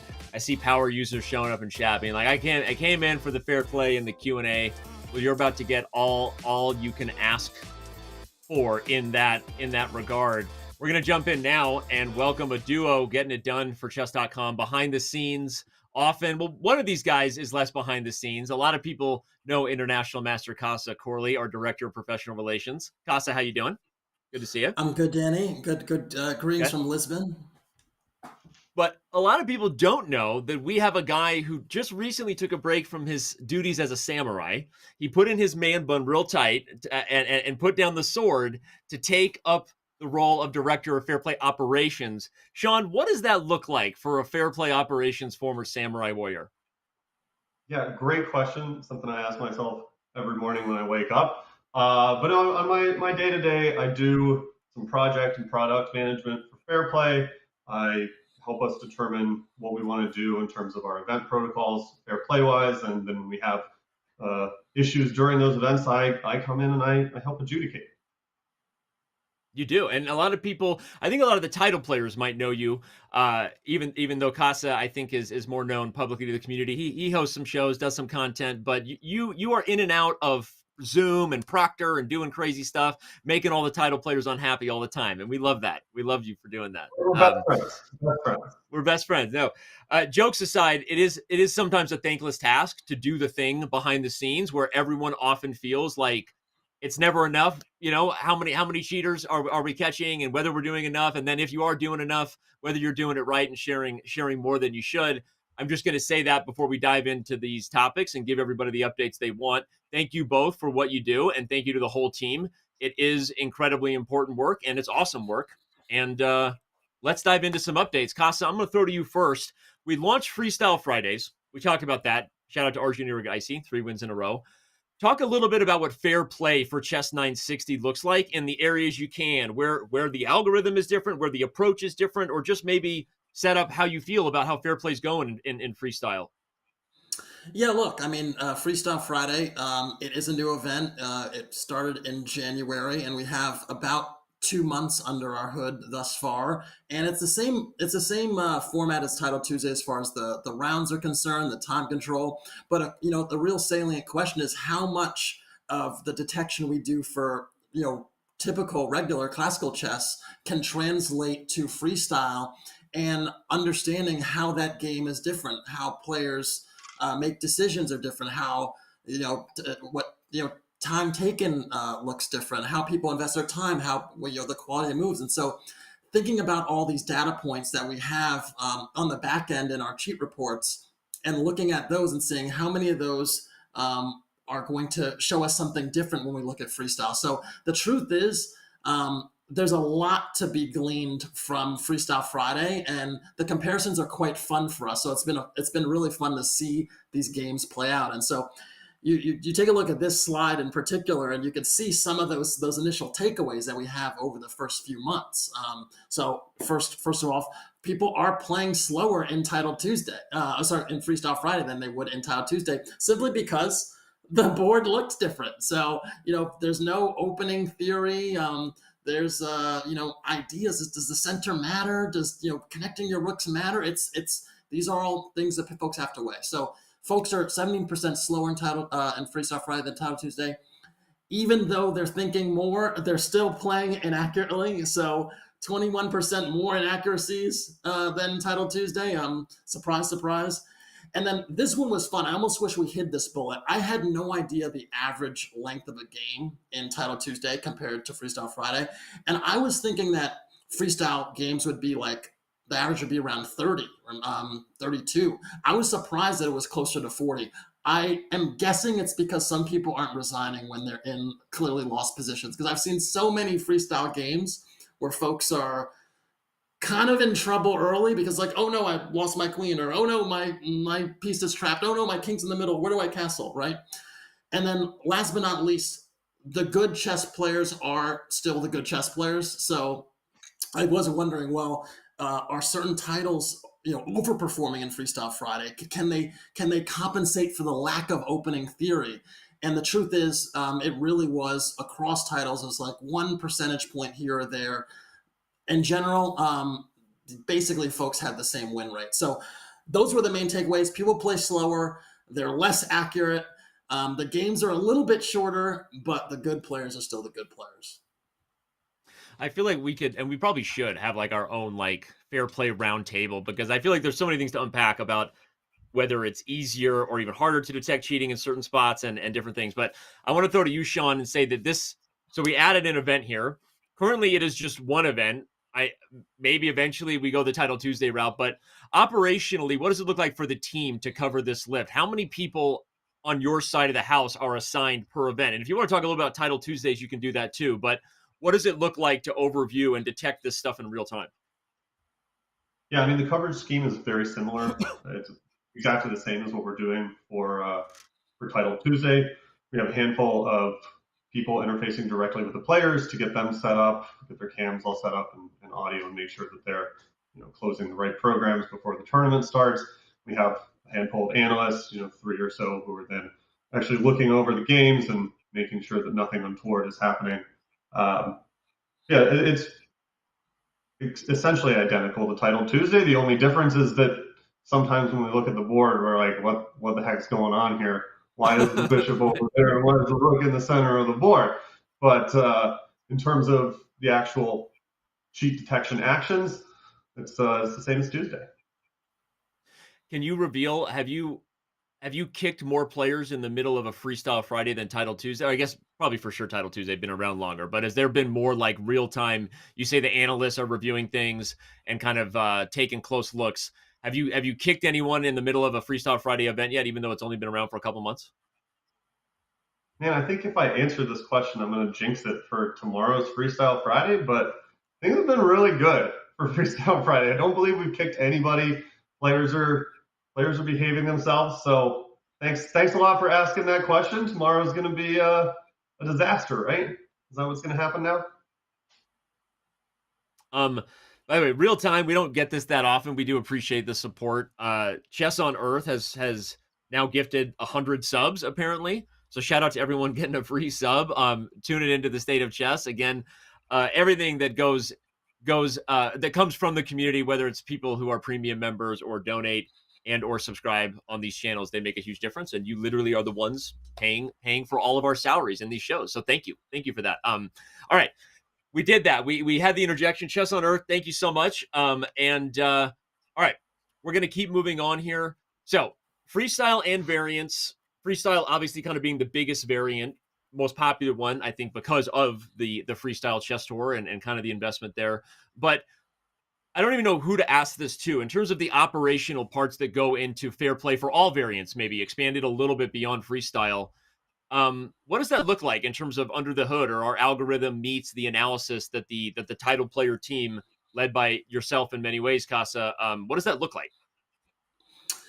Yeah, look, I mean, we have a great team of analysts that are constantly innovating. So, and we have and folks on research as well that are doing the same. So, you have to approach different variants differently because dominant strategies change. And so, what you're trying to do in 3-check is vastly different than what you're trying to do in 960 or in a normal chess game, right? So, a lot of times some of the metrics that you might look for might be a little bit different. But we are kind of proud to say that we actually have managed to get a lot of our cheat detection methodology into some of these other variants. So if you're trying a fast one in 3-check, or in something like Fog of War, we do have really nascent fair play in that area as well. And that's huge because people do care about these variants. We care about these variants. And, we have a slate of variants across the Chess.com community championships that have been happening through this year. So we want to make sure that we're attacking those with real vigor as we move into, Bug House and Spell Chess and Duck Chess and so on. That's going to color Do we have much cheat of the detection spring for and Duck summer. Chess? Do we actually have cheat detection for Duck Chess? I mean, Everything don't is answer on the that. table. The answer is everything is on the table. Okay. All right. Yes, to answer to all the cheaters in the chat, we have cheat detection for every amount of chess. Otherwise, you wouldn't have this data right here or this amount of closures. Sean, let me throw back to you. November, December, January, February. A lot of numbers. I see numbers on the screen. I tend to black out when it comes to math. You know that. Take it away. What sticks out to you here? Yeah, see, that's funny because freestyle makes no sense to me. Variants make no sense to me, but numbers make sense. I think that this is a pretty common slide that's in all the states of chess. We have some big numbers here. We're creating more reports. I won't say more reports than ever because the first half of 2023 actually takes the cake there. We had a very busy time. But right now we're seeing really high numbers and we're sustaining them. So we're creating a ton of reports. And why is that? Is that just because February 23 was still, I know that February 23 was peak more games than even we have now, even though we are now back over 20 million games a day for those who didn't hear that earlier. Is it just because February it's just total games played just meant more reports? That's it. Yeah. I mean, you have an influx of traffic. You're going to get what is it? What's the phrase? A rising tide lifts all boats. And fair play is not immune from that. So when more people are on the site, we're going to generate more reports. We're also, unfortunately, going to close more accounts because some bad eggs come in with the rest. But we're seeing sustainably high numbers here. We're not seeing an increase necessarily in the percent of games played that involved a cheater, but we are, we're closing 100,000 plus accounts now in back-to-back months, and that's huge. And the team's been super active. We're always making improvements to our systems. We're making improvements to our processes, and that's reflected here. We're giving out a ton of rating refunds, so hopefully people are reaping the benefits there. Closed 13 title players in January. Casa, 1 GM, 1 IM. Your message to the title player community. I know I just skipped over. I'm gonna go back to that. But your thoughts on that? Now that they are public as well. I believe both of those were public. Yeah, I mean, look, we're very vigilant about closing accounts of any level, and of course, one of the things that I was really pushing for last summer, and we actually did get it through, was actually closing titled accounts that cheated during prize events, because I think it is an integral part of this process. Has to be some accountability, public accountability. When you're a really strong player, your responsibility to the integrity of the game is arguably higher than the average player that's very new to the game. I will say, elevated level, we always have a lot of users get and players get on the site in January in the early months, and that's the same for title players as well. So there's a lot of young accounts that do come on board in January, and we have to kind of figure out, are these people legit, are they not? And sometimes we close some of those. We do, and I appreciate what you said, because I think there's obviously been a long debate about how we've handled title closures. I spoke on this recently on Greg Musserier's podcast, but certainly I think, as you framed, those who have even more opportunity and power have more responsibility, right? And I think that we've kind of come around to appreciating where online chess has evolved to, and title player closures, if you missed the memo, are officially public, and some of that info is out there. So, all right, these numbers are also now out there. Again, they're math, Sean. We throw you the math questions. What do you want to highlight about this, other than the fact that your team is killing it, and the amount of people managing just the operations of what it takes to weed out some of the bad eggs there. Your thoughts on this? Sure. So, I wanted to kind of take a step back from just the numbers that we had on the previous slide, because those numbers we publish all the time, but I don't know if we've given people like a funnel walkthrough of what we do for fair play. So maybe this will help give extra context. So since October, we have analyzed over 900 million unique games. When I say analyzed, we've run them through, we've done some cursory analysis, generate some numbers, some metrics, and then from those 900 million games, and 900 million games means we're looking at 6 million plus games per day. From those 900 million games, we're generating 30K plus reports per day. And when I say a report, I mean something that we can actually, we go into our admin and we can take a look at. We can see numbers, we can see some supporting statistics as well. And then from those 30,000 plus reports, we're auto banning 2,000 to 3,000 users per day. And I think it's really important to put this into context. 91% of the cheat reports that we're generating are for people who are rated 2,000 and below.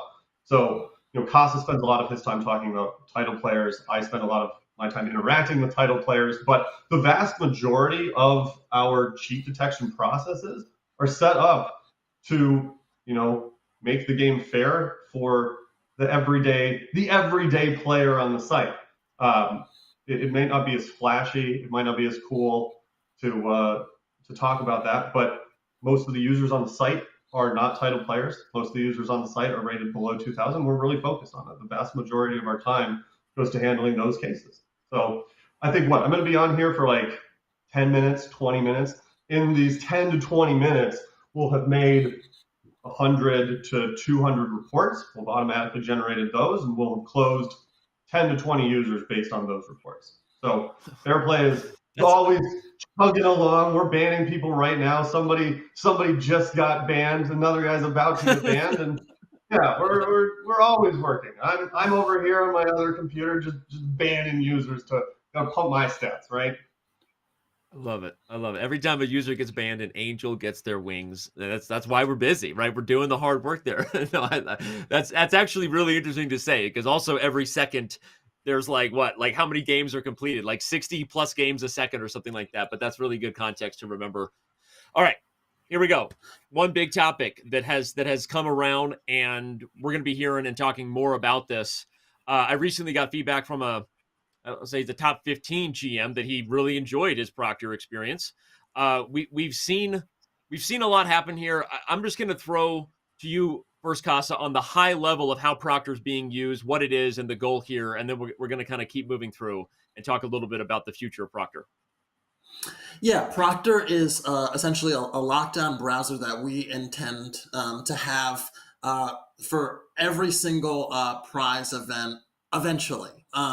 So, currently we have again, there's been a gradual rollout where essentially players, a percentage of players are playing on Proctor. But how it works is, to this point, we've been using Zoom for a number of years, and with Zoom you can get dozens of players for a prize event. When we have something like we have a bigger event, like we had Champions Chess Tour events, it would be a much greater. So we might have 100, 150 players, but our events have can sometimes get close to 1,000 players, and it's simply not a scalable solution. Proctor is our scalable solution to prize events, where folks can be in calls. And have a more seamless experience, and where we can do our really necessary and important fair play work. So I always, in one or two sentences, always say scalable solution for prize events. That's what Proctor is. That's a good one sentence lead in there. And there you go, Sean. So how does this help you on the operations side? Obviously, it still takes a lot of work. There are people monitoring Proctor both in real time. There is access to the archival footage in case we ever uncover something later and want to dive into something that might have been on camera, if that matches up with data. But seeing that the title player amount of people in Title Tuesday using Proctor is going way up, you got to be pretty bullish on the future that this thing that we built seems to be working. Yeah, I've been sleeping easier recently because things have been going pretty well.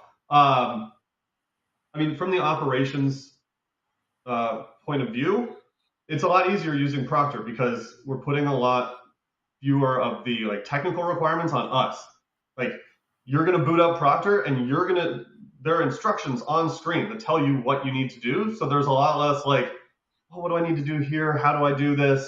What's the next step? Because it tells you on the screen, and then when you're done, it's just like playing chess on Chrome or whatever browser you use. So it's really beneficial for us. It's really beneficial for the players. Hasa's used it. He knows he just played Title Tuesday. Yeah, honestly, just to speak to that for a second. I am someone that can be a little bit impatient in between rounds, and you have freedom in Proctor that you simply don't have in Zoom because you have to respect the other folks in a breakout room.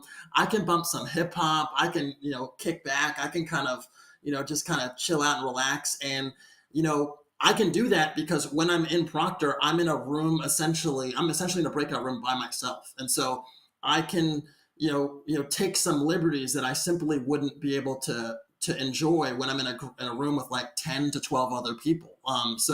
And again, they can see, and Sean will get into this, but we can see what is running and so on. And so we're not concerned about you being in other places. It's more secure, more functional, more private. I think a lot of the top players like that, rather than being in a Zoom call where they're sharing access to whatever's going on to every other title player. Some of them are rivals in very real ways. But all right, these are some of the things that Proctor is monitoring on the device itself. It also has, I can just say, it has 2-cam functionality where we can monitor and again track in real time with an exact sync rather than a manual Zoom process, exactly what might have been happening in someone's room via their field of vision along with the processes running. So what else do you want to highlight about this, Sean? Yeah, we have it up here on the screen. A lot of it's just ease of setup. So we're just getting all of these things automatically when you're booting up and following the instructions. And then there's no uploading of Zoom recordings. There's no setting up some Google Drive account to store all of this. We're just able to go into admin, review it. Casa plays a tournament. I'm like, what song was he listening to? I go back, I find it, I put it on my Spotify playlist, and that's a solid day of work for me. So we're really happy on our end. Players are generally happy as well because it's pretty seamless. So the goal, obviously. Sorry, go ahead. No, you go. I was just going to say, the goal isn't to stay at 30%. We're looking in the next couple of months. Everybody who's in Title Tuesday and Freestyle Friday is going to be playing, and for the untitled players out there, you might say, how does this affect me? But the Freestyle Open Qualifiers, which was an untitled event, that was all done on Proctor. So if you're thinking about playing the Freestyle Open Qualifiers the next time it comes around in April or May, I forget the date, it's going to be on Proctor, and you'll get to experience too. So it has ramifications for everyone. I love that you said that. I mean, obviously, we talked the temperature, sometimes the conversation, sometimes the paranoia on cheating amongst the title players and in those prize events is something that gets all the attention. But as Casa mentioned, the scalable solutions of not just handling the title player events, but maybe the scalable solutions required to allow us to have bigger events and do things for the community that haven't been done before, whether it's the community championships or, as you said, the open qualifier for freestyle. So the future is Proctor, and I'm in for it. I'm here. Casa and Sean, you guys are freaking killing it. Like, this is awesome. I don't even know what else to say. Like, yeah, I'm just gonna add a few things there. One is, this is something that is, we've tested over and over again. Proctor is pretty good for streaming as well. So it's a pretty seamless experience for folks that still want to stream during a prize event. You can do that. You can enjoy those privileges, and it works. The second thing I'll say is, what we do is very multidimensional, right? Because, when you're doing fair play, you heard Sean talk about, the reports that are processed every minute.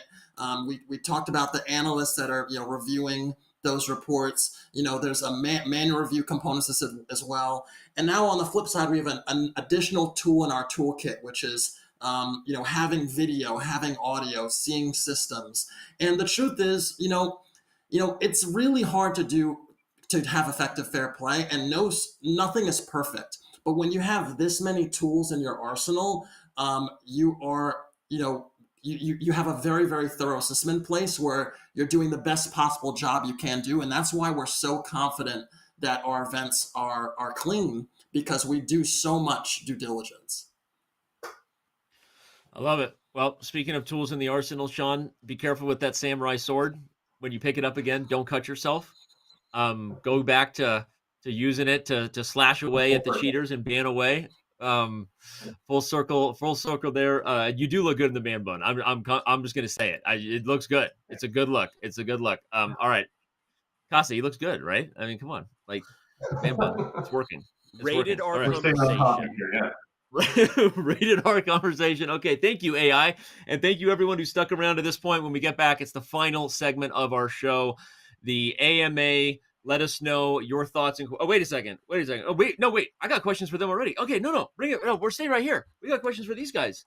Okay, that's right. We've been doing this new format. You've been on the show before here, Casa. Normally we stack the questions at the end, but instead we're breaking them up a little bit for the experts while they're here. And I guess I'll just throw the first one to you, Sean. It's a fun one. Are you worried that AI-assisted cheating will eventually become undetectable at high levels? Yeah, I mean, great question. I'd just like to point out that, how chess engines are currently set up, it basically is AI, they're neural nets. It's all AI. That's the underpinning of Stockfish. So, I mean, if we weren't concerned about it, I wouldn't have a job, because we wouldn't have a fair play department. So we're definitely concerned about it. We're always looking to make new advances. We think we do a pretty good job. I mean, we closed 106,000 accounts last month. We're generating more reports than we have in a while. So, yeah. Thanks for the softball. I love it. On a very, very, and a more serious note, just to kind of add to that statement just a little bit. Really strong play. It's very hard to do.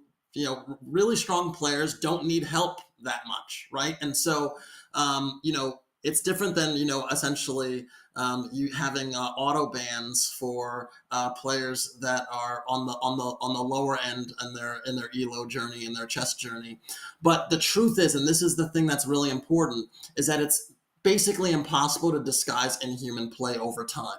So there are situations, Danny's definitely been there in his tenure at Chess.com. I've been there, Sean has been there, where I don't know someone is cheating, but I know someone is cheating. And the problem is that I might not be able to act on that right away, but I will get enough data over time where I will be able to act on that. And that's the confidence that I have in our process, because eventually, you cannot your human behavior will eventually betray itself a little bit. So again, you cannot disguise inhuman play over time. And it is hard. And jokes aside, yes, all cheating is technically AI cheating because you're using, whether it's a neural net or the latest version of Stockfish or an old version of Komodo, it's all using some sort of artificially intelligent assistance. But yeah, it is hard. But with time, also human behavior is usually people don't cheat just once, and it's harder, I think, to hide cheating than people think. To Casa's point. But all right, let me get to the next question. Do you think there will be any way to notify the Fair Play team of suspicious accounts automatically without reporting?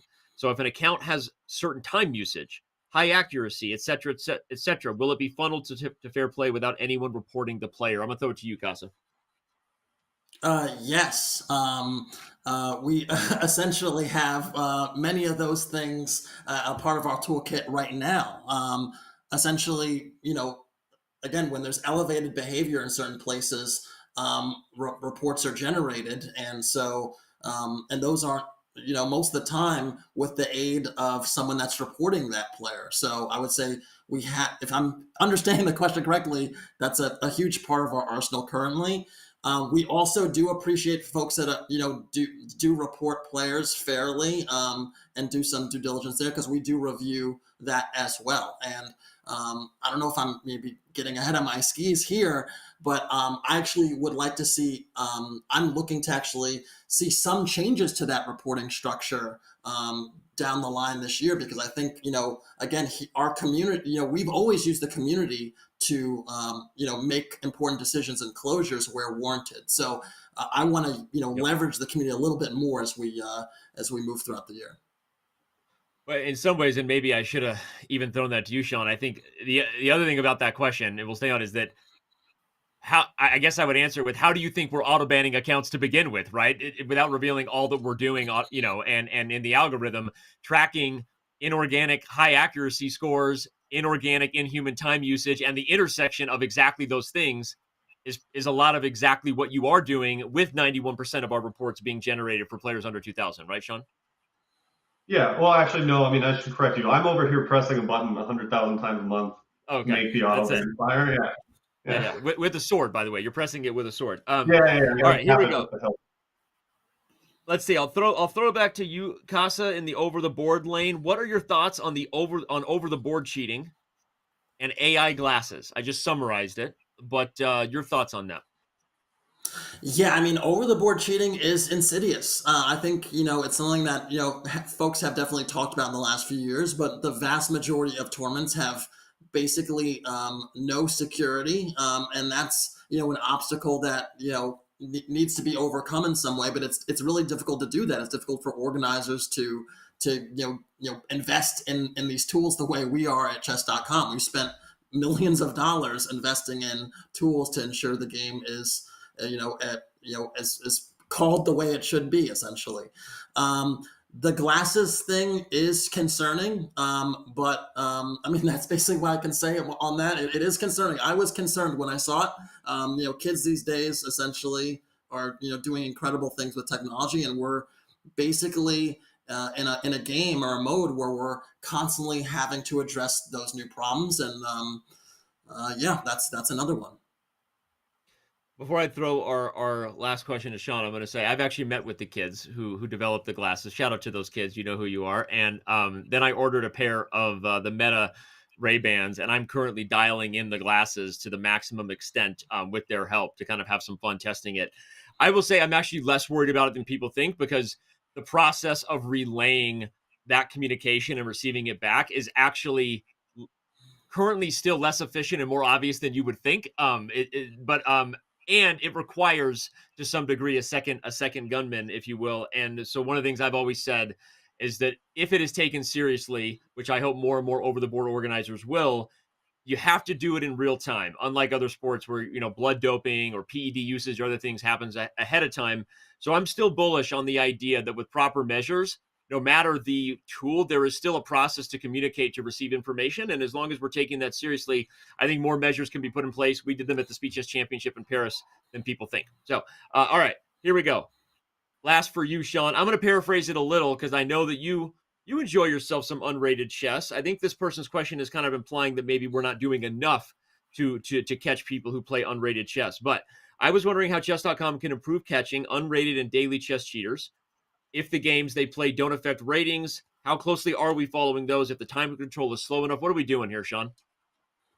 Yeah, I mean, thank you for outing me there. I do play unrated.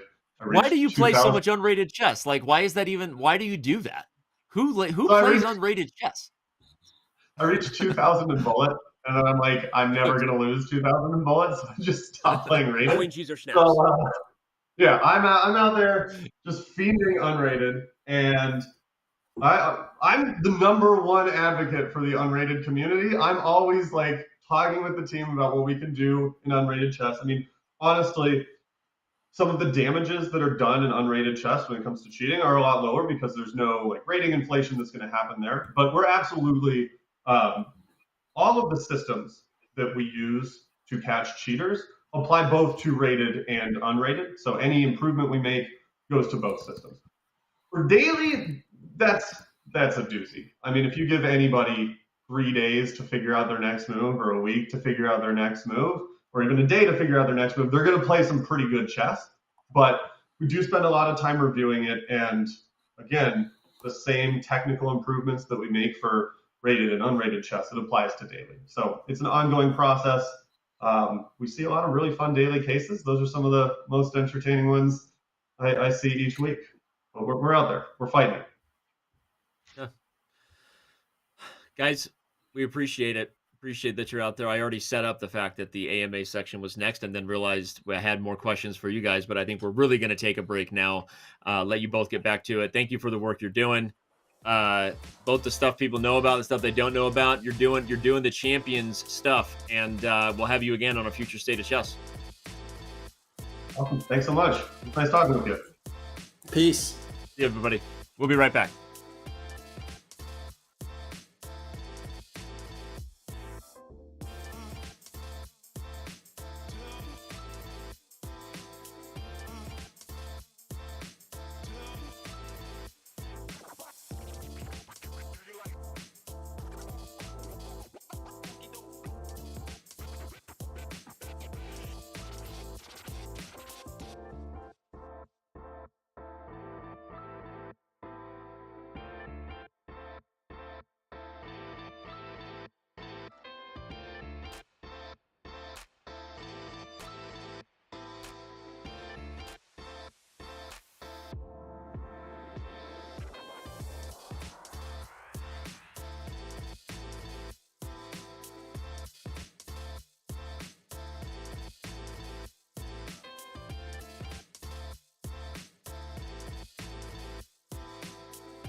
Three, two, one.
amigos.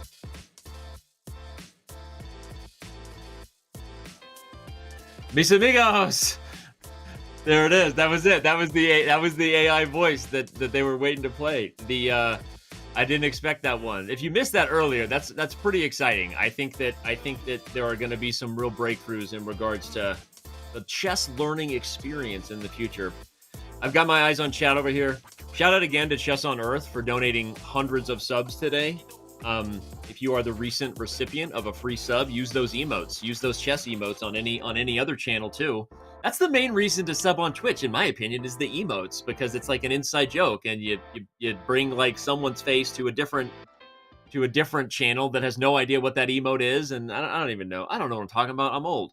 All right, but yeah, it's time for the last segment of the day. We'll probably be at it for about a half an hour, taking your questions, getting into all the spicy ones.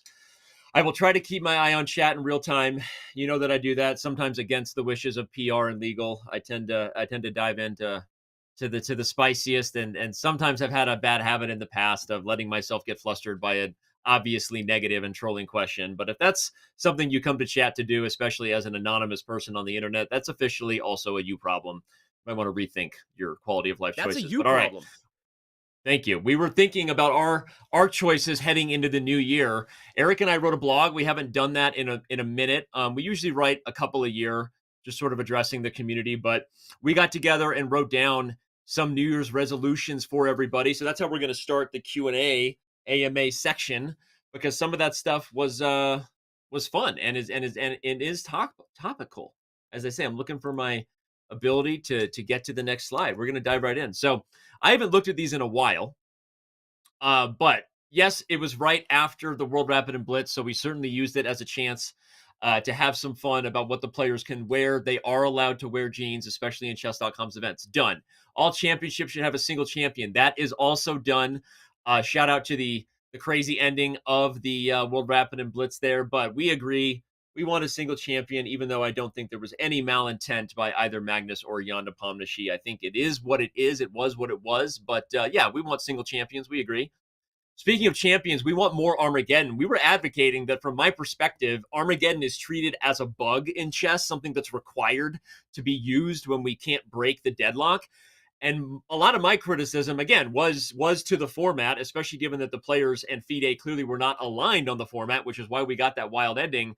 And I was like, Armageddon is the best event in sports since Sudden Death Dodgeball. Everyone knows it. Shout out to Dodgeball. Greatest Ben Stiller movie of all time. Highly underrated.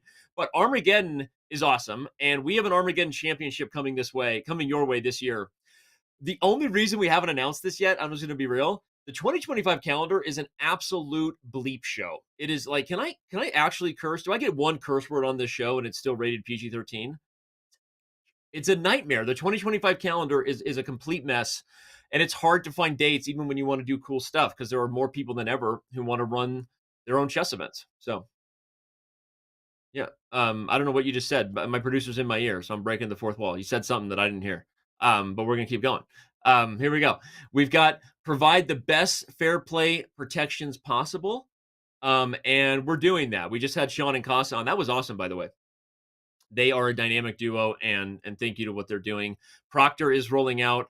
Again, look, I think what Casa said is really true, which is that this is an impossible thing to solve. I think sometimes people forget that. So we can be as angry as we want to be. There are times where we rightfully should be more serious, review our own policies, look ourselves in the mirror.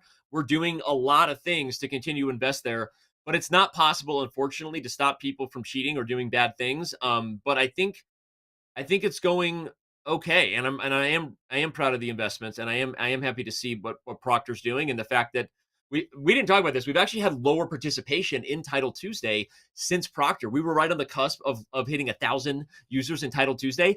We actually have a lot less now because a lot of people who don't want to play on Proctor aren't in there, and I'm actually okay with that. I'm okay with getting down to 500 to 600 title players and ensuring a more clean event that is maybe something that the players should also be willing to do. So I'm actually okay with that. I'm happy with where Proctor's going. All right, we're going to work with partners to make more awesome stuff for the community. We are doing that. We announced PogChamps 6 today. The Gotham Chess Tour is something that we've been working with Levy on. I'm actually going to be joining Levy in London. If you look at that date there, May 9th. In Europe, they put the day before the month. It's like super backwards in the US and Europe. It's like arguing over like, yards and like, meters and different things. I don't know why. I don't know what's going on with that. But May 9th, not September 5th, Levy and I will be in London. I'm super pumped to join him. And yeah, that's been a fun thing to work with Levy on. And speaking of just a partner event we've been doing, Levy and I were actually just at Sloan as well, the Sports Analytics Conference. That was a blast. All right. Make chess even more fun. Adding paths, animations, sound effects, haptics. You've seen a lot of what's coming when Albert joined us earlier. We're doing that. And that's fun. Make game review and analysis the best possible experience for chess. This is in progress. We're going to talk more about game review. We're continuing to do updates. We're making sure people are aware of all the changes, and it is only getting more awesomer. Getting more awesomer. Integrate courses by Chessable. That's happening. Shout out to Greg Giusti, who joined us. Welcome our 250 millionth member. We are more than on track for that to happen this year. That is like, right? Obviously, someone asked a recurring kind of user rate question earlier. Of course, we want more and more people who try chess for the first time to continue to play chess. Always practice safe chess, especially your first time. Sorry, that was awkward. But make sure that we want chess players sticking around as long as they can. And we're on track to doing that, but we all obviously feel like there's more to do there, and we're going to continue to do it. No crashes, major improvements. We have made major improvements. That is for sure. The RCN was a big deal. We've been working on it for more than a couple of years, and the fact that we are now at 94% of games played on the Real-Time Chess Network, if you missed it, you should back up and watch earlier in the show to do that. So, okay. Those were some resolutions that we got into. We now have some Q&A. Again, I'm going to try to take real-time stuff, but I wanted to focus on those topics. I know there's already been a lot of questions that have been brought in, starting with some of the spiciest questions. We got to get into it, right? I previewed at the top of the show that we weren't going to shy away. I can't even believe this particular question is a spicy question in the end, because this was obviously a playful joke that really went viral. Unfortunately, in the wrong direction in a lot of ways. For those of you who haven't been following, we did this months before the bishop name suggestion as a joke with the rook. And guess what? We're going to do it again. We'll probably ask you to rename the queen and the knight. And I don't know what direction that might be taken as some sort of implication that I can't anticipate what might happen in the future. But Chess.com does not own chess. Any and every one of these jokes are just as fun as things like when we're going to update to Chess 2.0 and other stuff. If anyone was offended or misinterpreted that joke, I'm sorry. I won't even say it's a you problem, because I say that a lot. Maybe my AI now says that. But yeah, it was never meant to be that way. It was a ton of fun. We are going to continue to have fun, make fun of ourselves, and push the envelope. Sorry, not sorry. There you go. That was the spicy question. Okay, speaking of sorry, not sorry, I talked a little bit more about my own history and perspective about Hans on Greg Musreader's podcast. Can we share a link to that? Let's give Greg some support. Let's share a link to Musreader's podcast for those who maybe... I am also committed to Diagonal Thingy. I agree, Sam. Diagonal Thingy should be the name of the bishop. We are changing the name of the bishop to Diagonal Thingy. Thank you. Okay, that is it. The AI has spoken. We are changing the name of the bishop to Diagonal Thingy. You can clip it and ship it directly to Twitter, since it seems to be the echo chamber where people go to be angry and hear themselves back through the voice of someone else. There you go. It's a clippable moment. Take it to Twitter. Thank you, AI, Danny, for your contributions. But anyway, we're going to share a link. There we go. We got a link to Musreader's podcast.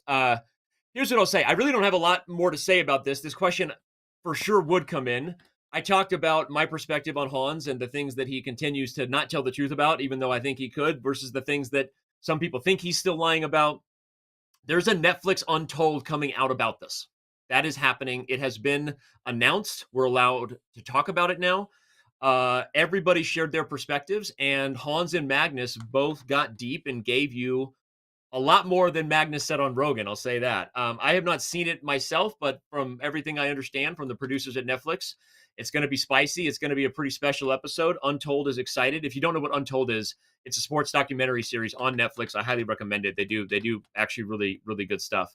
And having even done our own research when we had a lot of people approach us about doing a documentary on this scandal, from the people we checked into, they do a really good job, really just telling the truth and allowing the people to sort of speak their truth. And you'll hear more about my thoughts on that episode. And there you go. That's what I'm going to say. And why Hans is refusing to take the lie detector test is something you're going to have to ask Hans. That's all I can say. But all right. Okay. There's probably no question spicier than what's next for Chess.com's game review. What happened with the latest update? Magnus Carlsen recently confronted me about where the analysis button went. I showed it to him. He's now very happy, Dylan. I can tell you that. On that note, let's welcome Dylan. Because like I said, when we get tough questions, I like to bring on people more qualified than me. And this has been a tough question with game review because we did some changes recently that have made a lot of people happy. They've made some people unhappy, right? But we're going to continue to talk about all the features that are being improved. Dylan, how are you? And are you ready to dive into some spicy questions? Yeah, I'm doing well, Danny. Thanks for having me on and looking forward to being able to talk to anyone who has questions about what we've done in the past in game review and what we're planning to do in the future. Most important question. What was it like to play Wemby? We talked about you at the top of the show, if you missed it. You got to play Victor Wembanyama. How was that? Yeah, Vic and I go way back. People don't know this, but back when he was just a short, 6'8", 10-year-old, I told him, Vic, you got to start getting into basketball. And here we are seeing each other again in the park. And it's just, sometimes life really comes full circle. And it's nice to be able to kind of go in and out of people's lives, much like, chess goes in and out of people's lives. So you told him when he was a 6'8", 10-year-old that chess was not his game. So you gave him the advice that changed his life. Everyone's going to ask you the rest of your life, if you play basketball, you might as well start playing. That's what I told them. Yeah. Game-changing, life-changing advice that our own Dylan Rittman, who oversees game review, excuse me, I've been talking too much, gave to Wemby. But all right, let's dive into game review, Dylan. I already called out that Magnus was like, hey, what'd you do with the analysis button? And let's jump into that right away, because I think a lot of our viewers are sometimes the more advanced viewers. Let's go ahead and pull up that slide, please. And maybe sometimes they're by definition a little bit more the creatures of habit who know exactly what they want, looking for self-analysis where you have the engine running and you can do your own sort of choose your own adventure, find the critical moment yourself. Often if you're a grandmaster, you kind of know maybe where you blundered, or even a 2000 rated plus player. So that was a little bit of a design change. Like I said, big red arrow. I showed Magnus where the arrow was during the redesign.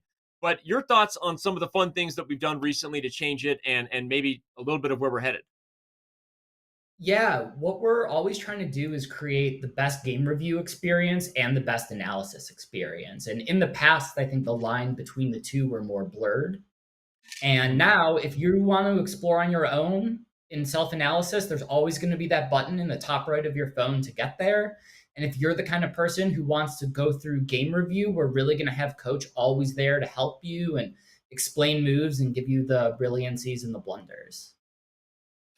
Did Sam Photoshop this? Did he have 5 brilliancies in a game? I Sam, didn't want to bring that up because I've seen this slide before and it didn't have a game with Sam having 5 brilliant moves. We might have to bring Casa and Sean back on and get their take on this game because I'm a little suspicious here. Get some fair play going on. But okay, I just have to solve in real time. Knight c5. If queen takes h3, it's actually not that obvious. I think you have to play rook takes f7 first, which is actually the move, which is what makes knight c5 brilliant. So Sam, throw a link to this game in chat if this is real. Okay, that way people can look into what you have done and what your chess is here. I'm going to try to get us. Oh no, that's a different slide. We're going to talk about my book next a little bit. But the game review redesign. Oh, okay, it did end with queen takes h3, rook takes f7. Now I can see it. King to b8, rook e8, queen c8, knight, rook to b7 mate. Wow, okay. This was a real game, apparently, by Sam. Dylan, we stand corrected. Okay, then. There we go. But yeah, we're doing a lot in game. We're doing a lot in game review, and it's really exciting.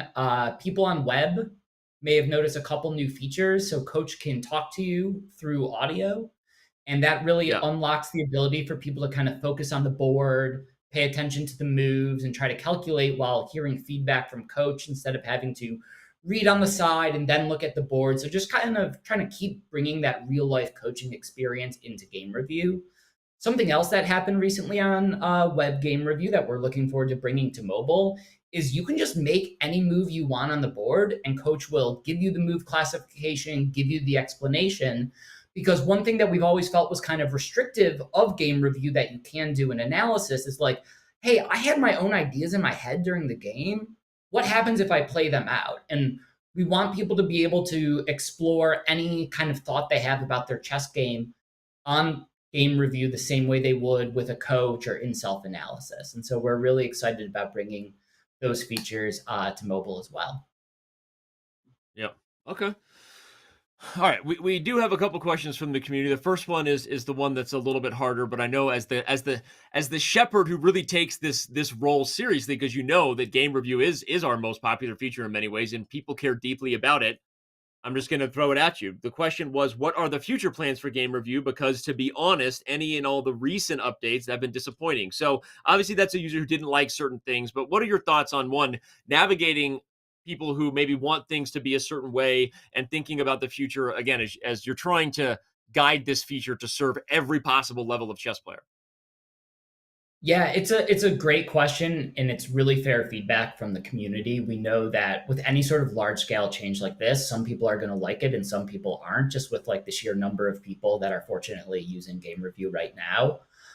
We're going to keep doing all I can, I would say, in like two areas. One is like make game review better, and that's listening to community feedback. Like when we shipped this redesign, we got a lot of detailed feedback about people wanting this there, and like, hey, I really like am having trouble with this kind of new design UX, and we made changes based on a lot of that type of feedback. And then kind of some of the things I said, we're going to keep continuing to improve on the game review product. We want the eval graph to be clickable on mobile, so you can quickly go exactly to the point where you are most interested in the game. We've heard from a lot of users that they would really love that. And at the same time, we're not just going to let kind of that self-analysis for the higher level users fall by the wayside.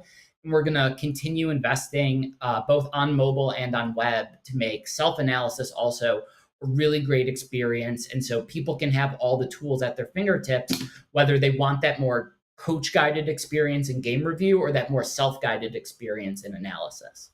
And so, I don't want to promise anything that we're not going to do, but I'll tease a couple things that are maybe coming in analysis for the users who really love that.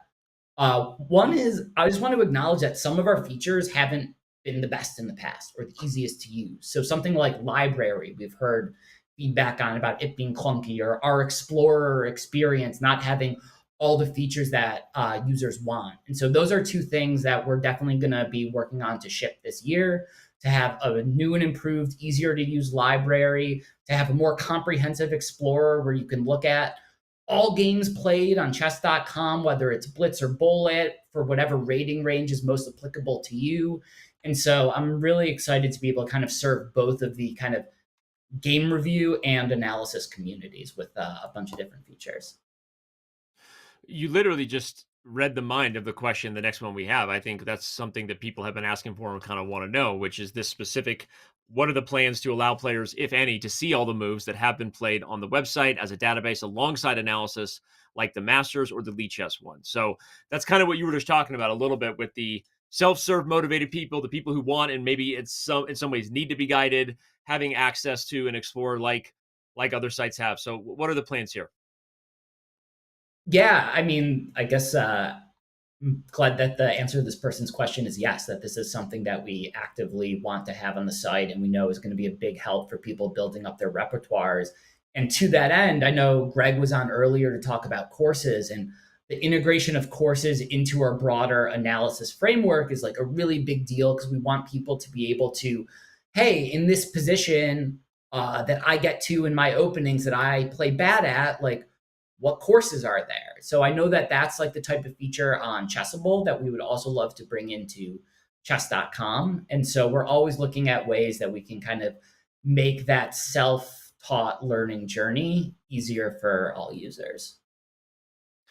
And you can tell them, I mean, I think the last product call you and I had was talking a little bit about analysis features that I care deeply about. And so I'm just validating, like, I mean, this is like, in some ways, we've been doing so much, and we're trying to develop features for so many different levels of chess players, and then you deal with growth crises and scale crises, and you got to dial in here, or there's an opportunity there. But in many ways, I would say the analysis features, tying up the loose ends, cleaning up our Explorer a little bit, showing what the self-guided future of analysis with database linkage from courses to library to anything that works that way on Chessable or other sites. This is a big part of the future. And in some ways, we've been talking about wanting these things for like how many years, right? Since the moment you joined, probably years ago. And so I am very bullish and excited about the future of our analysis tools and all the tie-ins and bells and whistles. Same. I think I'm hoping this year is the year that a lot of this happens. Yeah. I'm excited for the work you're doing. That's what I was trying to say with that. I don't know. No, it's okay. I appreciate it. We got an awesome team working on all these things, and I think we're gonna be able to give a lot of the community things that they've been wanting for a long time. So I'm excited for it. Cool. All right. Well, this has been awesome, man. Thanks for joining last minute at the last portion of the show. We're gonna dive into the other Q&A. We've touched on some of the big spicy ones, but yeah, I got a bunch of questions to get to here. So you're going to get 10 minutes of rapid fire. I mean, you probably got better stuff to do. So enjoy your afternoon. Thanks, man. I appreciate you having me on. So, all right, Dylan of Wembanyama fame. He gave Wemby the best advice Wemby was ever given, which was to focus on basketball and not chess. Shout out to Dylan for giving advice that could change the future of the NBA. And if you don't know that inside joke, you should back up and watch, because Dylan was in Washington Square Park when Victor Wembanyama was there, and it was awesome. So, okay, we've got some Q&A. I'm going to pull up chat in real time because I want to take questions in real time if I can. So I'm going to try to do that as well. I got let's see, I'll get Twitch chat over here. Maybe I'll get YouTube chat over here. Man, look at that. Am I multitasking? Then I'm going to pull up the spreadsheet and Discord over here. And we've got, there's like so many options here. We got into so many great questions already. So for anyone who actually does try to tune into the last part of the show because you want your questions answered, that's awesome. Thanks for being here. We'll do our best. But you should submit your questions earlier. And I really like the flow of how today's State of Chess went. So before we dive into this, I want to give a huge shout out to the team, the production crew, everyone on the community side of the house. I feel like this was awesome, and it's super fun to be able to share the stuff we're doing under the hood, and the stuff that isn't as visible or as known, as well as the stuff that is. So thanks for being a part of this, and the chess world wild times do continue. I am very grateful and excited to be a part of this, and so this is our fun time where we're going to dive into the community and get real and take questions, and we'll do our best. Okay, so the first question is, do your chess tournaments make money like the SCC or even TT? I can say that we lose more money with our events than people are typically happy about with me. shout out to the baby bird behind the scenes. He knows who he is, the nickname. That's a weird nickname to give someone. You're like, who are you giving a baby bird? But Bryce, our CFO, it's a long story how he was nicknamed that. But jokes aside, we've always believed in investing in what I feel is our responsibility as the industry leader in chess, which is to serve the professional community. And we say that, maybe some people assume or imply that there's more to that story, but the truth is our events have been a loss leader for many, many years. We lose a lot of money on them, and we're going to continue to.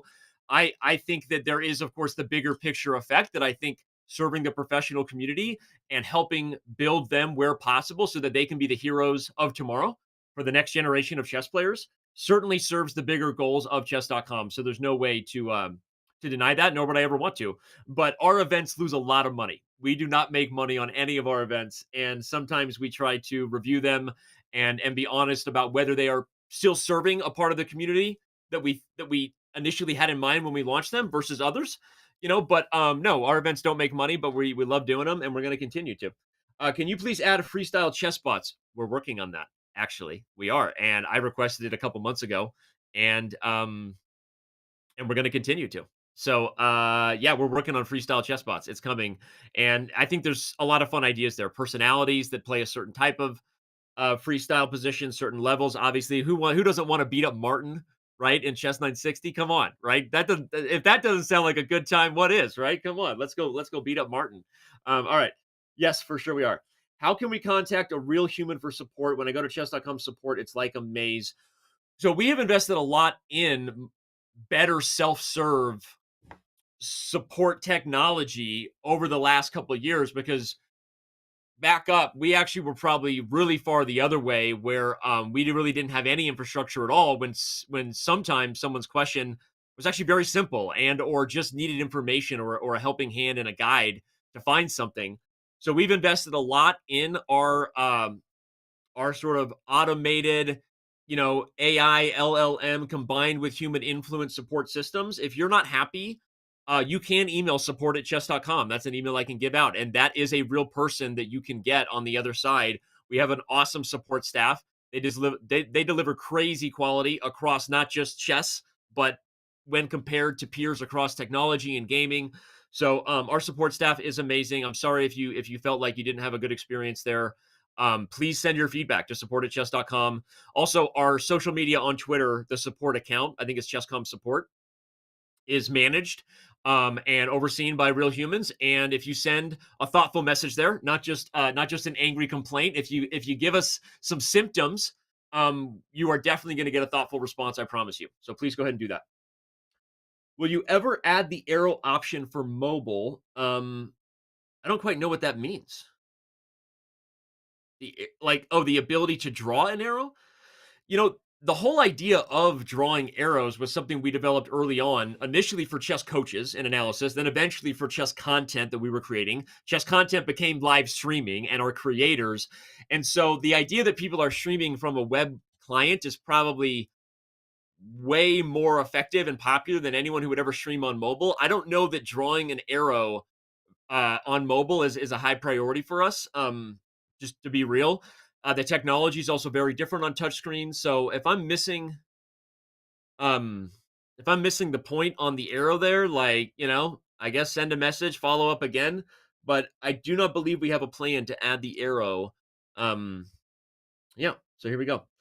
Here we go. Is there a chess.com blacklist? As in, there's a list of people who have secret beef with kinda. I'm nosy. There's a lot of claims about this. There's a lot of conspiracy theories out there about blacklists. I find it funny that Hans, for example, continues to claim that chess.com is the head of some sort of conspiracy theory when he's playing in all of our events, and all of the partners that we directly work with and influence have been encouraged to invite Hans, if anything. So regardless of Hans's actions or any implication of other events or organizers who are inviting him, there is no conspiracy theory for chess.com there, if there was implications in that regard. There are people who've been banned for cheating, if you want to call that a blacklist. We do not hold grudges. In fact, I would say we have a long-standing history of operating a little bit too lenient and a little bit too forgiving, whether it's holding secrets for the chess world, as we've been accused of doing for title players for too long that have gotten us in some weird scandals, or other things. So I would actually say we have a culture that is very boring in that it is kind and forgiving and transparent. And Eric and I have never believed in holding grudges there. That said, we do have to draw lines at a certain point, repeat cheaters, repeat offenders, and those things. But there's no blacklist. There is no secret blacklist. And I never watched the blacklist. It was with James, who's the actor? James. I was never into that show. Maybe if I watched the blacklist, I would be into having a blacklist, but that's not something we have. Is chess.com staff actively looking through the forums and taking input from others? Is there a system in place where they take the community's input and speak about it? Yes. This show is a very upfront and in-your-face version of that, but we're literally doing that all the time. And so if you literally start a forum, and one of the things I like to tell users is that if you start a forum and don't get at least 10 users agreeing with you quickly, publicly in support, maybe you should be reflective that maybe you are more the minority in your perspective than you recognize. Usually at least 10 people would agree and often quickly jump in. I think that, that's not a call to action to create bots that agree with you. But I think sometimes it's hard because we all want our priority to be everyone's priority. That's just the truth in life. We all want the things we care about to be cared about with as much love and passion that we have as other people. I don't always know that a feature request is as popular or as supported as you would think. And so if you feel like you need to give input, do it, whether it's via our forums, email support, or anything. And we listen, and that's why we add most of the stuff we do. So there you go. Is there going to be an update on leagues and Legends League? We really want to improve the league's experience and the league's product. We have been very open. I've said this on previous State of Chess. I'll say it again. We feel that the league's product was rushed because I'm a big believer in the potential upside of people being excited to play the bigger game while playing chess games, right? We see a lot of other games do this. You see it with Clash of Clans. You see it with other video games where you have a bit of an ongoing arena. I think the idea that someone can win chess games for their own elo and their own improvement and contribute to a team, to have a league that they're a part of. I'm a big believer in that. We rushed that technology a little bit. I don't think the product was properly thought through. We all take responsibility for that.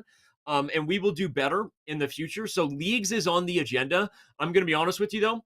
It's a bit more of a 2027 roadmap currently, not something we're doing in the immediate future because of wanting to learn our lesson and do it right. And there's a lot of other things on the product roadmap that, frankly, come first. But leagues is something I believe in greatly. I actually just sourced a conversation on Slack this week. If Albert was here, he would confirm that, where I said I really think, that this is one of the biggest potential features we have to redo as far as serving our community and doing something fun that would engage users. So I'm a huge believer in that. That's what I will say.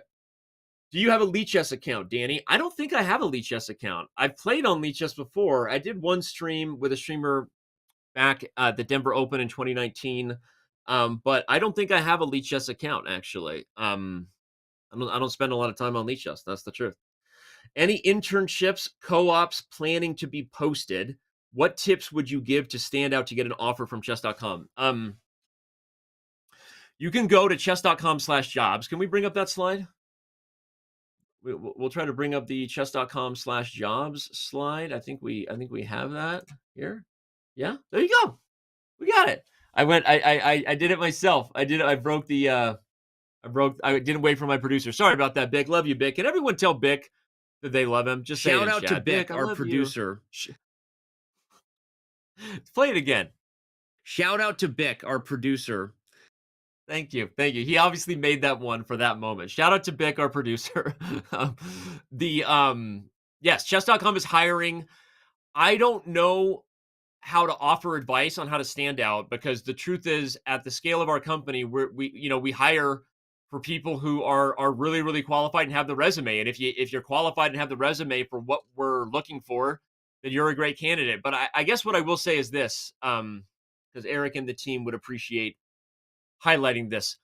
We have learned that we really do care about people who love chess, in terms of, if it comes down to you and another very qualified person, we will go with the person who has more games played on Chess.com, who's been a longer user, maybe even a premium user, because it shows they probably appreciated and done more research about our paid services. We look at people's history. We even check people for cheating. There's been people who haven't gotten jobs because we check their accounts for fair play. What I would say is, being a good standing member of the chess community who authentically watches our shows and appreciates the game is a very important thing for us, because we have found that those people are more engaged. They stay with the company longer. We have a very low turnover and attrition rate anyway. We're very proud of that. But the truth is, we find that people who love chess are the people that we want to work at Chess.com. In fact, shout out, people have asked whether you can get a job if you chat on Twitch. Actually, one of the people we hired, Pat, shout out to Pat, who is also in the Fair Play Operations team, has been in the event operations team. Pat is an absolute badass of sorts. And yeah, so shout out to Pat, who got a job at Chess.com because he saw us post about a job on Twitch and in the listing. So yeah, there you go. Yeah, it's also how Bick got the job. He wouldn't stop begging me. Shout out to Bick, our producer. Bick would not stop begging me for a job. It took years and years. What was that? Real talk. Shout out to you, Bick. Yeah, that's the truth. You can get a job. I'm going to read this one live from YouTube. Your chess chats need moderators. It's easy to spam and live chats. You are 100% right. We are actually not happy with the current chat experience on Chess.com. We need to improve our automatic spamming tools for all the creative ways people get around horrible stuff like racism. I almost said the word because it makes me angry. It's one of the few things that makes me angry when you look at anonymous abusive behavior toward other people. Sorry, this is the part of the internet that I hate. I'm a dad, and I deal with a lot of personal attacks that are hurtful from anonymous people who really aren't accountable for the things they say. I hate the chat experience live games at Chess.com. Clip it and ship it. I'm not happy about it. We are addressing it. We are working on it. We have a lot to improve on the automated tool side.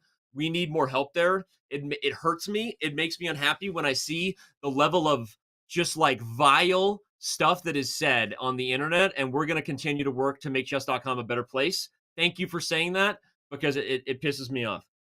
You are right. Zypho21. Let's give Zypho21 a diamond membership for that question. What's your favorite chess opening, says Peter? I love playing E4, best by test. I used to play D4 for a long time. I played the Sicilian against E4, the Nimzo against D4. I developed a Queen's Indian repertoire kind of around the Nimzo being the base. I'm a simple creature now because I don't have time to improve my game, so I'm pretty much stuck at the 2500, whatever I'm going to do. Maintain 2600 plus at Blitz and Bullet at least on Chess.com. But I am what I am, and I don't improve it at this point. But those are my openings. We're adding new bots all the time, Dimitri. I shouldn't just give YouTube love. I should also give Twitch love. So I'm going to do, this is the last few minutes of the show right now, meaning I've made it through the prep questions. Which means now. And so Sam and Bick, shout out to Sam and Bick crushing it behind the scenes. If there's any other questions you think I should answer, please throw it in our Discord here. Otherwise, I'm in the mode. This is it. The final moments of the show. The drum roll. This is what Danny transitions from the prepped questions. Not that I prepared to answer those. I've never seen them, but the questions that came in to taking your real-time questions live on camera. So what do we got? Can we hear more about the Danny Wrench biography coming out? Thank you for asking that, actually. You already saw that I did plan.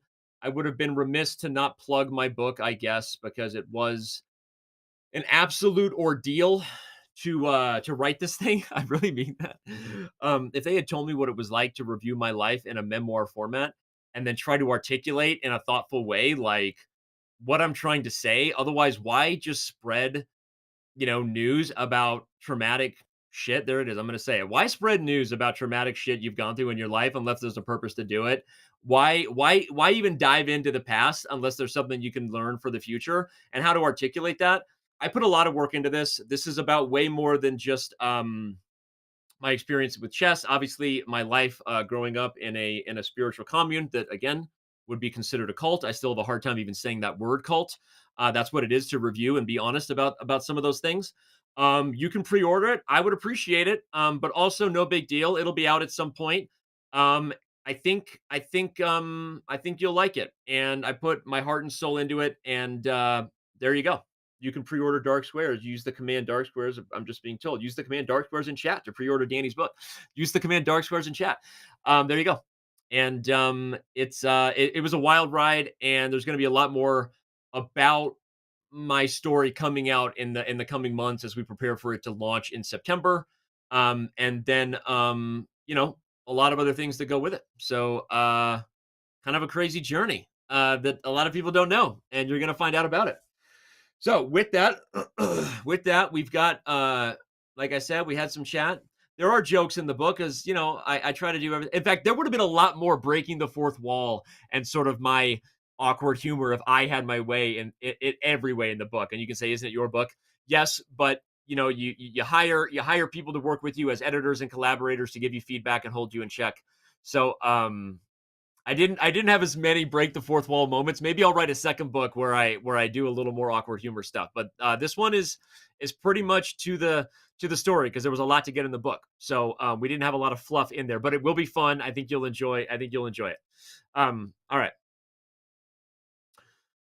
Thank you for sharing your story. Thank you for saying that. Can chat edit the next book? I think that's a brilliant idea, AK. Thank you for the subs, Chess on Earth. Like, no joke. A second book called Light Squares has been suggested in a humorous way by my work partner in marriage of many years, Eric, who has joked about that. The next one will be called Light Squares. But it is really appreciated if you would consider supporting it. Go ahead and pre-order it. What else we got? Looking at chat over there, looking at YouTube here. I think we're going to wrap up I guess I'll call it at the top, 210. We have 2.5 more minutes. I didn't have a lot of foul language. I used the S word one time, Nathan. If that's something you're stressed about as you comment on YouTube and are exposed to much more, then I apologize. But sometimes a well-timed curse word is actually meaningful, and I say the same thing to my children and would stand by it to others as long as you're not being unnecessarily profane. So there we go. We're moving on. We've got who else we got? Aim Chess is still getting attention. I am not a user of Aim Chess. That is the truth. I love what they do, and we are excited to work on improving a lot of the insights technology at Chess.com. We'll call it like super stats, right? People want stats because I think the next level of Coach AI and other game review stuff is really being given a study plan where you're like, hey, if you like watch this video series on rook endings and then do this, course and then solve these puzzles, you will likely add 70 elo, right? I think people want that. I think that's the kind of feature that like everybody would go premium for. Like, honestly, I think it's what we're all looking for, but we don't want to rush a feature that isn't, we have to do that right. And I think there's a lot to that. So Aim Chess ultimately is an awesome tool. I think we want to bring a lot of that technology to Chess.com for a lot of reasons. And so, yeah, that's the future, and it's going to be pretty exciting, but it's probably further away than I would like to admit. Are brilliant moves a manipulation scheme? I don't think so. I don't think they're a manipulation scheme. It is something people love to share. We do love creating viral content. We regret some of the content sometimes when it goes viral the wrong way, but it's brilliant moves are awesome. The algorithm is dialed in to be targeted to specific chess levels. I will say that. And we do our best to kind of make that a good experience. There you go. I think we're going to bring it to a close right there. We're a little behind. That means it's time.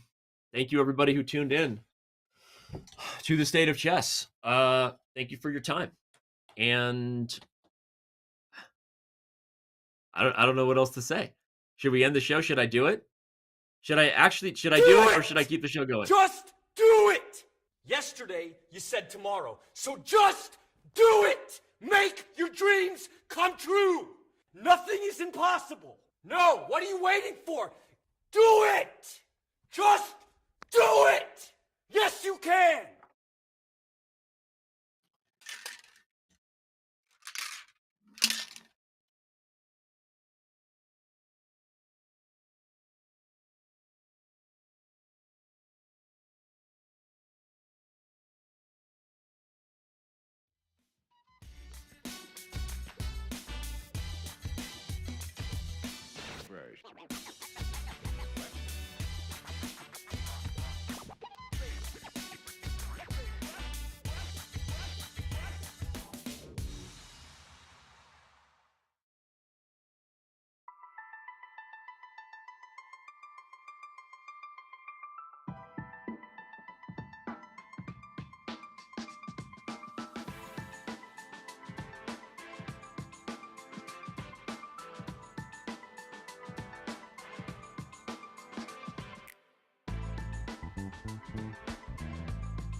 3, 2, 1.